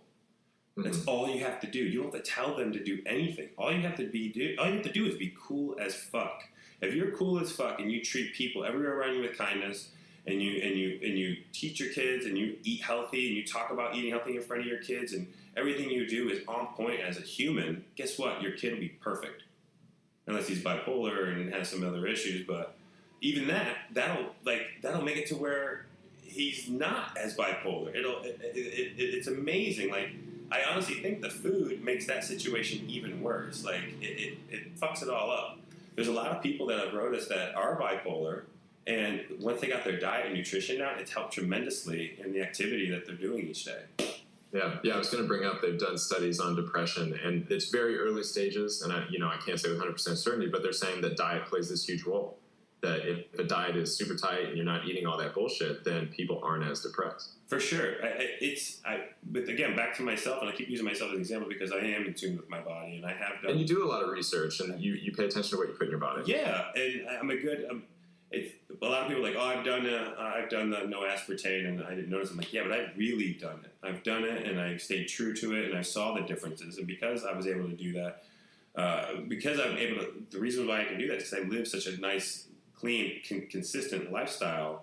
For the most part, when it comes to food, I can give you the correct feedback, and that's huge. And like I haven't did the study myself, but on myself, yeah. Yeah, so people listening at home, use Justin as the test dummy, have him go through it himself, and then learn from the results. Yeah, I mean, and I'm not doing anything spectacular except eating from the earth. That's the irony of it. It's for me, it's a no-brainer type of situation. It's like I said, I get these emails all the time, like, what do you eat? How many meals per day? And it's always the same response. It's like, well, I don't count my macros. I don't count my food. I don't weigh my food. I eat from the earth. And then I stop when I'm almost full because I don't want to overstuff myself because that's not intelligent. That's how I see it. I mean, yes, I do sometimes. I'll eat a giant pizza. But let's go back to, I feel like I always have to say that so people don't take it the wrong way. I never eat bad food. Let's make it clear that I eat bad food every now and then. But I'm talking about everyday shit. I choose not to overfill my stomach because that doesn't make sense. I can't function at a high level. So it's a very simple process if you're looking to either look good or be healthy. If you just eat from the earth and just be smart about what you're putting in your body and do your own research, you'll look awesome and you'll feel awesome. It's really simple. It's so simple. It's so simple. It's upsettingly simple. Fuck. I just don't. And it's like, I don't want to say people are dumb, right? That's not cool. Well, we've been conditioned. Like we were all talking about, like we're supposed to, in air quotes, go to McDonald's and supposed to have soda and supposed to do all these other things because, like, that's what everyone watches when they turn on the Super Bowl. They see a fucking millions of dollar commercial from Pepsi. Yeah, and they show the quarterback, like, eating it, right? Yeah. You have your pitch man who, like, looks good, feels good. That's what, like, people, I hate to say, but, like, people like LeBron shouting out Gatorade and like other drinks that maybe aren't as good for you as water. Isn't that funny? There's no water company. Are they that broke? So Steph Curry from the Warriors is now like a pitch man for Brita, the water filter. So like, I feel that. That's a cool sponsor. Yeah. Well, we actually, believe it or not, we get approached by certain companies, and a lot of companies always hit me and stuff up for supplements. A lot, actually. And we have to turn all of them down because none of them offer organic line or it's just stuff, artificial sweeteners, and that's our response. Like, yeah, sorry, we can't promote this. Mm-hmm. Even if you were to pay us, we can't promote it. So we turned down a lot of those. Just out of moral principle, because I would never want to give you guys who follow me for advice when it comes to nutrition. You guys seen my posts. I never have that stuff in my posts. In fact, I bring it up, like, don't do that. Don't do that. Do this instead. Well, and people at home, too, if they want to check more of this out, one of Chris's earlier documentaries, Bigger, Stronger, Faster, is all about that and how that industry, like, people can be tricked into what's working and what's not for different people in terms of fitness. For sure. And that's why when people ask what supplements I take, it's usually nothing. It's stuff I get from the earth. My pre-workout's just coffee with some fats. I usually put the grass-fed butter in there, and you guys all have heard about Bulletproof now. I support that place 100% as of now. It's so cool. It's really cool stuff. This, if you guys aren't familiar with Bulletproof, it's actually what bodybuilders used to use as a pre-workout back in the heyday, was just coffee and fats. And I totally forgot all about this because I fell into the pre-workout phase as well. And that was my thing. I used to do like 2 or 3 pre-workouts a day because I was training 2 or 3 times. You're just shaking. No, I was like the guy who's numbed out to pharmaceutical fucking pain meds. I would need 3 or 4 of them, and including that, coffee's on top of it, dude. I was just a function, just to absolutely function. And I was like, this cannot be fucking good. And so the first thing was get rid of pre-workouts. When that was awesome. That was hard the first 2 weeks. You guys got to go through 2 weeks of hell where you're ridiculously tired. It's a withdrawal. It's serious withdrawal. You'll have a headache. It's fucking crazy when you really sit back and think about this shit. And the fact that all these pre-workouts, at one point, they become illegal and they bring out a new one. And no one even questions why it became illegal. They're actually upset the fact that it became illegal. They can't get it anymore. Like, man, fucking that was the best one. That one gave me crack the fuck out feeling best out of all of them. Like, that's the one. Like, yeah, well, they made it illegal because there was actual crack in there. You can't take that. Oh, well, fuck. Mm-hmm. They're looking for the next cracked out one that'll soon be illegal. And that's headed to a store near you. Headed to a store. But what do you do? What do you do with that crowd? They ain't even listening. You can tell them there's crack in it, and they'll do it. Mm-hmm. Well, it used to be in it. Like Coca-Cola used to have Coke in it. Like, if you guys didn't know that, yeah, Coke. Coke used to have Coca-Cola used to have Coke in it. Yeah. Which is that's another one. Like people don't know. Like most of the time, if you just Coke at its normal form, which is just a leaf, people used to use that for energy, normal energy, like you would caffeine. Yes. They used to just pocket their lip like chewing tobacco. And now the studies come out that it eats your brain away. But they didn't know that back then. They didn't know that back. Even if you chew it, you think it does? Just a leaf? Coke. What do you mean? Oh, like the cocoa leaf? Yeah. I wonder if that's bad for you. I bet it's not. Somebody at home, this is a good exercise. Good exercise, right? Because we don't know this answer. Look it up. Read a book about it. Like, I wouldn't go try the cocoa leaf without doing my research, so... And then email Justin. How many emails do you get? Like, how many emails does Steph get? That's a better question. Steph probably gets more because she actually checks her email. And I don't really have one, so Steph ends up forwarding me a lot of emails to, like, my Facebook. And she'll just, like, how do you want me to respond to this? Because I really don't have a computer. Most of my stuff is about relationships. And also my food and supplementation, and it's always like I feel bad because it's such a simple answer, and I know it's not one that they thought I was going to tell them like this huge amazing thing of like what I take and where to buy it, and they'll look just like me if they do it. And the worst thing is I don't take any of those supplements. I take a vegan brown rice protein, a rice protein that's organic.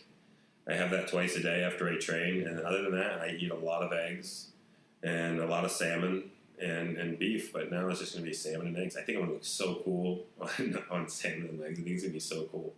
Like, Steph's such a fantastic cook. Like I see all your posts. Honestly, dude, I didn't know she could cook the first 2 years in a relationship. This is all new. All of a sudden, she started nesting. She's now nesting, which is hilarious. See, it goes back to you being averse to loud music. So, like, in 5-10 years, you guys are going to be like the oldest young couple. Yeah. You know what I mean? Yeah, that's okay. I'm okay with that. Like, I even get mad at people speeding down the street now. I'm like, motherfucker, speeding down the fucking goddamn... I put my fist up, I shake it. Yeah, just like that. I get so mad when people... Because I drive slow everywhere now because I understand that's intelligent. It comes down to your moral obligation to not hit a pedestrian. And not hit someone that's not paying attention, because most people I've noticed are not paying attention. A lot of times, if I were to crush somebody, it wouldn't have been my fault. Right. They just weren't aware. They weren't paying attention. Dude, they were not paying attention. They're either wearing all black in the street, and they were riding around a skateboard, or a bike. Like, here in California, it's tough, and you remember that. Like, we'd have to deal with motorcycles, bikes, scooters, walkers, runners, everybody everywhere. It's a clusterfuck, and nobody follows the rules. Like, bicycles aren't supposed to be riding on the sidewalk. But they do. And then when they fly through the intersection, that's illegal. And if they're not looking and you're not looking, you'll crush one. Mm-hmm. And bicycles always forget you're supposed to obey the rules of cars. You're supposed to stop at stop signs. You can't just go through a stop sign. You can't do that. I almost got hit a few times when I used to bike. And I'm guilty of it too, because I feel safer on the sidewalk. It makes sense, right? Like, you feel safe on the sidewalk while you're riding, but you have to stop at the intersections. You can't just fucking fly through them. Well, I learned over time I had to avoid, like, all non-bike lane routes. And so I would take the longer route to work because it just, like, wouldn't hassle me because I had this protected bike lane. Yeah, the bike lane's cool. I mean, it feels a little scary because you're worried about all the people on prescription meds driving around. Well, and then a door opening up, too. You get doored. Oh, you could get doored. I didn't even thought about that one. Now I'll keep a lookout for that one. I'm more so about the people that are all on prescription fucking drugs. And that's a real thing, man. And I used to run that valet business in Beverly Hills. These old motherfuckers would come down in their $300,000 cars and just totally, like, just scrape the entire wall, the entire way down on their brand new car, And then they get out, and they had no idea they even did it. And they're like, the valet guy's like, are you okay? And they're like, what? And they're like, you just destroyed the entire side of your car on our brick wall. So like Leo in Wolf of Wall Street style, when he's like crawling to his car. Oh, that's normal. That's normal in Beverly Hills, dude. That's fucking normal in Beverly Hills. Those people, they're not even real anymore. I don't even know where they're at. They're gone. They're so gone over there. Man, I know it's not everybody, but the shit I witnessed when I ran that business over there, I had no idea things like that existed. No It's really idea. refreshing because most people listening think of Beverly Hills as like the glitz and glamour and all this jazz. No, it's like a bubble of weirdness. Beverly Hills is strange. Like, it's fucking strange. The only reason why I go to Beverly Hills is to, like, it's a nice place to walk around. That's about it. But other than that, like, all the stores are asininely expensive and shit I can't even fit into. I mean, I can't fit into anything, let alone Beverly Hills shit. It's like, but yeah, we'll go up there and, like, there's a little Mexican restaurant I go up there. It's all organic. That I would go up there with Steph. It was like a little outside of Venice when I felt like exploring. But I would always go midday when there was no traffic. So like Steph tricked you into it, basically. Yeah, she likes it, so that makes me like taking her there. But for the most part, Beverly Hills is a weird place to work, dude. The energy was something I've never experienced. The entitlement, the way people treated people, I've never seen that. I mean, I'm from a pretty cool town. My town is really sweet. It's a place called Canandaigua. It's like this tiny little town. And it's the town where you would, like, see pep rallies going down the street. And like 4th of July parades and shit. Oh, yeah. The street was shut down, and nobody was mad about it. I mean, it was cool. We had a huge lake. It was beautiful. The houses around it are beautiful. Everybody's just having a good time. There's nobody that's weird. You know, I never remember anybody fucking weird there. And so when I came out here, I was very ignorant to the fact of how real life was. I've never seen anybody treat people like that. And it was also the first time I saw a lot of homeless. And that was new for me. And the dichotomy of the homeless and then these super wealthy people. Yeah. You know, and the homeless are tough here. If you guys ever dealt with homeless, it's definitely tough because you can't just give your money to everybody. You eventually have to say no to people or no. But my rule of thumb, if a person asks for food, I always give them food. If they ask for money, I say no. Unless I have like $1 literally in my fucking pocket or $5 in my pocket, then yeah, I'll give it to them. But like for the most part, it's no if they ask for money, but if they ask for food, all the homeless people listening to my podcast, if you ask for food, you get a ton of people ask for food. I know, right? Well, the other day, this other day, the girl asked for money. It just happened yesterday. I was at a gas station, and I was pulling up in this. She looked young. She looked like she was 35, completely homeless. And she was going up to people, and people were just totally dismissing her, like not even making eye contact with her, completely dismissing her. They're saying no before she could even get her question out. And so I knew what she was doing, and I know that they knew it too, but they didn't even give her the common courtesy to like talk. So I was getting gas, and I didn't actually have any cash on me. And she came up, and she's like, "You have any cash?" I'm like, "Actually, I only have card." And I showed her I only had my card. I even showed her to let her know that I wasn't lying because I wanted her to know that I'm not a dick. And then she actually started making small conversation with me. She was really sweet. And then she's like, "All right, see you. Have a nice day." Even wished me to have a nice day. And then I saw her try to go ask a few other people, and they didn't even look at her, didn't even tell me. And so that's when I went up to her. I'm like, "You want something to eat?" Yeah. From inside. And she did, which was great. So I got her a bunch of good food. And, well, I think it goes back to what you were saying earlier about like being a nice person and like being morally, and ethically sound. Well, yeah, I mean, nobody should go hungry, and that's a real thing. Like that's no matter who you are. So it's just when someone asks for food, you got to feed them, and especially if you see someone really low, maybe just that day you can help them out. It feels good. It feels good to help out people when they're in need, and you can tell the difference between people who are, just being a dick bum and a nice bum. You can tell the difference. There's some asshole bums out there where, fuck, man, it's just like, dude, you gotta go. And I live on the corner of Venice and Lincoln. It's like, I've seen the best bums ever. Mm-hmm. Ever. Yeah, ground zero. Oh, yeah, I gotta go out at 3 a.m. And I'm like, dude, you gotta quiet down. You got to quiet down. I'm gonna put you out. I swear to God, you gotta chill. Okay, then he's completely normal. Okay, sir, no problem. I'm like, what the fuck? You were just yelling, "This is my store" for the last 3 hours. This is my store. That's what they yell. Did you see the pictures that Steph was posting of our friendly neighbor for a little bit over Christmas? Yeah, Kennedy. Well, even he became a problem after a while. We're like, oh, this is not. Eventually, it's going to be bad because he first comes by and he's so sweet, and he is still really sweet. He showed up just the other day with more presents, and solid. And they're all stolen items. But he goes, they're stolen, but only from corporate, not from homes. Only corporate. And so that's how he just. He knows how to get to your heart now. Yeah, I'm like, all right, fair enough, right? So. When I first met Kennedy, he was just chilling out in one of the chairs I just put out to be like taken for trash, and he kind of like pulled the chair off to like one of the little side strips of the grass and kind of made it his own. And he's like, "Oh, I'll just be here for a moment." I'm like, "Yeah, no problem, it's cool. Like, I don't mind. Yeah, you're chilling there, just whatever. Just don't be loud and be cool. Don't piss on my fucking house, because I've had that happen before." What, they just jumped the fence just to piss on your house? I'll go off track for a second. This fucking guy, I go to come in my house, and I look over, and like 10 feet away, there's a homeless dude, dick out, peeing right on my house. Just directly on my house. I go, bro, really? I'm like, on my house?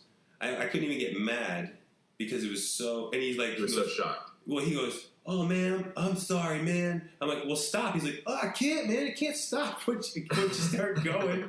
And I was like, "Yeah, you're right. That's true. Like, that's how it is for a guy. Once you go, you're going. It's like, you gotta go somewhere with it, right?" I'm like, "Well, just turn and go on the..." I'm having this conversation while this guy... While he's still going. While he's still going, in his hand, and he's like, "Oh, my bad, bro. I'm sorry. I'm like, I can't even be mad at him anymore because he's actually sorry. You're just like, the next time. Well, he was actually sorry. He felt bad. He's like swinging his fucking dick all over the place, peeing on my house. Oh, man, it was... back to my crazy bump. Where was I? Kennedy. Kennedy. So Kennedy, he makes himself at home, and it's really cool. And Steph developed a really sweet relationship with him.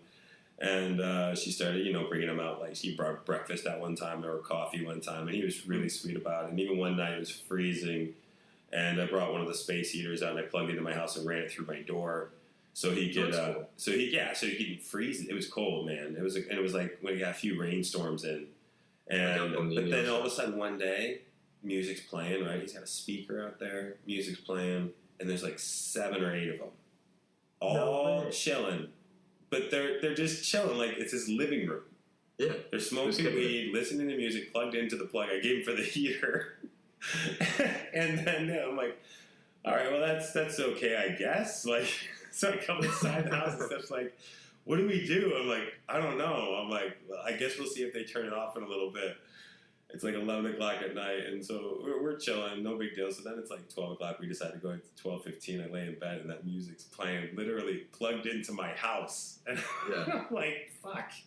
So I got up, and I was like, yo, bro, you guys got to call. But he packed up in 2 seconds, and he bounced. And that was it. And it was all good. He didn't put a fire he was either. cool. Yeah, he was really cool. And every now and then he'll come back and, like, literally, like a cat, like, leave some shit on the porch, and he always has something for Steph. He always finds stuff for Steph. Like, he gave her like a little like red glow in the dark heart. Like, it's nothing, but he brings it for her, and Steph actually keeps them. I don't know. I'm looking at it right now in the house. I'm like, there's that heart that Kennedy gave my wife. Oh wow, that's wild. Yeah, I mean, I don't know where he finds this shit. He's a klepto. One time he showed up, the best thing ever, right? I like how low-key about Kennedy you are. You're just like, oh yeah, he's a klepto. Like, he's over every now and then. Yeah, the best part is that it's like 12 o'clock midnight, me and Steph are chilling, and I get a knock on the door, and I open it, and he's sitting on his butt, back against the wall. And the way my door is, it's like a cube, like the porch is like a cube, and then my door. So he's sitting in the cube, and he has a whole other Christmas tree between his legs, a giant Christmas tree. And because he's a klepto. He took it from corporate? Yeah, he took it from the corporate. And he goes, I got you a really good tree. He's so fucking hammered. And he painted his hands in war paint and like his eyes, but he used a Sharpie marker. It was so fucked. Oh my god. Yeah, it was so fucked. So he like brings up a tree. He's like, I got you a tree. And I was like, bro, go take it up front. I got a tree. I was like, oh, okay, boss. And he totally took off again. And he went up selling that fucking tree to some guy, and this guy comes, he's like, hey, is that tree for sale? I'm like, yeah, sure. And he's like, where's the guy? I'm like, I don't know, it's $30. And I took the guy's $30, and then I gave it to Kennedy. Like, nice. I sold your tree. And he's like, oh, great. So he made $30 off a stolen tree from corporate. Yeah, he's like the Robin Hood of yeah, he's the Robin Hood of the bums. But the other day he came over, and he's like, so, I was having a look in your house. I was having a look in your house from the window. You have some really nice pictures. I'm like, oh, Kennedy, man, you are something else. Then was he also like, thank you for placing the shit that I bring so nicely around the house? I know, right? And you can see that Steph kept all his klepto shit, and she's like, yeah, it's actually been really comical. He's a good guy. He deals with it quite well, being a bum. He's good about it.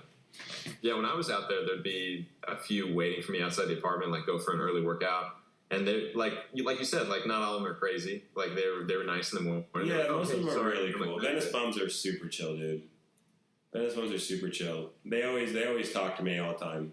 I was telling Steph, there's this funny thing where the black bums always ask me what I can bench. Interesting. They always ask what I can bench. White bums always ask me to arm wrestle.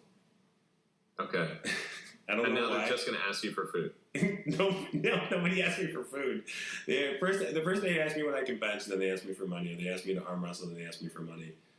I've never been an Asian bum, but usually when I meet Asians, and they usually ask for a picture. So it's so true. I sound like an asshole. No, I mean, it is cliche, but like seriously, and I'm part Asian. I feel like I can kind of say this, but like we all have cameras, like everywhere. The best cameras too. That's the funniest thing. You guys have real cameras. Mm-hmm. Cameras. Yeah, it's not on a phone. It's like hardcore. It's got a zoom lens, the whole deal. Yeah, it's a full $10,000 Canon. Like, yeah, you looked fantastic in all those photos. Yeah, it looks fun. They take so many though. Do you really think they go through all those photos? Where do they go? Where do they go? Their iCloud? Yeah, such a hassle. It's just packed in iCloud. iCloud's full of pictures from everything. But yeah, usually it's black dudes ask me how much I can bench, white dudes ask me to arm wrestle, and Asians ask me to take a picture. So it's pretty fun. It's so different. Do the Asians also ask for money after the photo? No, never. They love to take the pictures just because I'm a large human. That's the only reason why they're asking to take a picture is because I look weird. Oh, yeah. I was over in China for a little bit with some friends, and we were playing basketball, and everyone wanted pictures with us, and we just went with it. We were like, oh, yeah, we play for, like, the Bobcats. Yeah, because you're tall. Because you're taller than they are. So yeah, instead if you go over there and just wear, like, a baseball hat, they'll just assume... And I'm sorry if I make you guys sound like idiots. That's what I'm not going for. But I've had friends of mine, professional athletes, say, it's crazy when you go there. They love it. Oh, yeah. But let's wrap this one up. Guys, thanks for listening. I hope we had some fun time talking today. It was cool. Tons of fun. It's been a pleasure, Justin. Thank you, everyone that tuned in.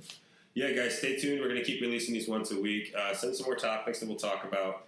I'm excited to head over to Huntington Beach in a few weeks and talk to Jonathan Phillips because he seems really knowledgeable about what sups to actually take or what's wasting your money. You know, we don't want to just keep spending money on bullshit. So I'll try to crack that down for you guys and figure out, because I personally do not have that knowledge on it, because I never got into taking the over-the-counter supplements and stuff like that to the stores. I just never did it, so I don't have the knowledge. So it'd be great to sit down and talk with people and tell you what to buy, what not to buy, what's worth your money if you are really looking to optimize your growth.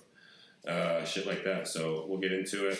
Also, guys, I got a really cool video coming out with my buddies Misha and Patrick from Switzerland. And these guys are actually the coolest group of dudes ever. I actually watched Cowspiracy because of them.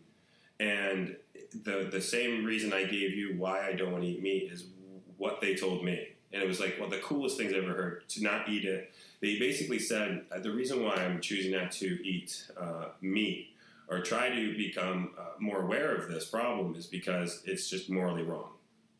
And it's not because you're not supposed to eat it because you can't digest it. It's because you can't contribute to something that's destroying everything. So when I heard that, it kind of hit home for me. And it kind of made me more aware of what I was doing and what I was contributing to. And the way they put it down was, you can take that $20 and you can either spend it on something that's promoting something horrible, or you can take that $20 and spend it on something that's good, and not promoting something horrible. And that kind of resonated with me. So it's just kind of food for thought. It's kind of like voting with your dollar. Yeah, and it felt good today to just buy fish. As weird as that sounded, but dude, awesome talk. I don't know what we got going on next week, but we'll be doing this again. Yes, and thank you, Justin, for having me on. And people that want to check out my blog, it's mentalgymnastics.guru. Yeah, you check this out. I didn't even touch base on this. Sorry, Sean. It's all good, right? We got other shows, but definitely check out Sean's blog. He is he's with everything that. It's funny. Me and Sean are very good with each other because Sean reads, he gets all these great references, and he applies these. So he's very intelligent when it comes to this kind of stuff. And me, I'm just a little different. I live it. Right. I live it, and I just try to be practical with my decisions and choices. I'm still smart when it comes to things. I'll ask my friend Sean. That's what I'll do if I need some reference or reassurance. And he does actually the same with me because he knows I'm pretty connective when it comes to things. I go with my gut, and it seems to be right for the most part. So that's how we work together. But guys, thanks for tuning in. Again, I love everybody that's listening, and I hope you guys can gain something out of this. We only have this show to inspire and spread some positivity and some happiness on everybody. I know some of you guys might not ever agree with what I say, but you don't have to, and that's the cool part of it. We're both different. But I hope you guys do enjoy what I'm talking about. Keep sending me questions and topics you guys want to discuss. I know we're just getting into this, and we'll keep getting better at this too. This is all new for us. Me and Sean are real excited to have this podcast. This being the third show, it's still like new, and we're still nervous, and we want to just do such a good job for you guys, and answer all your questions, but also be authentic. And that's where we're going to try our best for you. So stoked. Yeah, we're pumped. All right, guys, take care. Bye bye.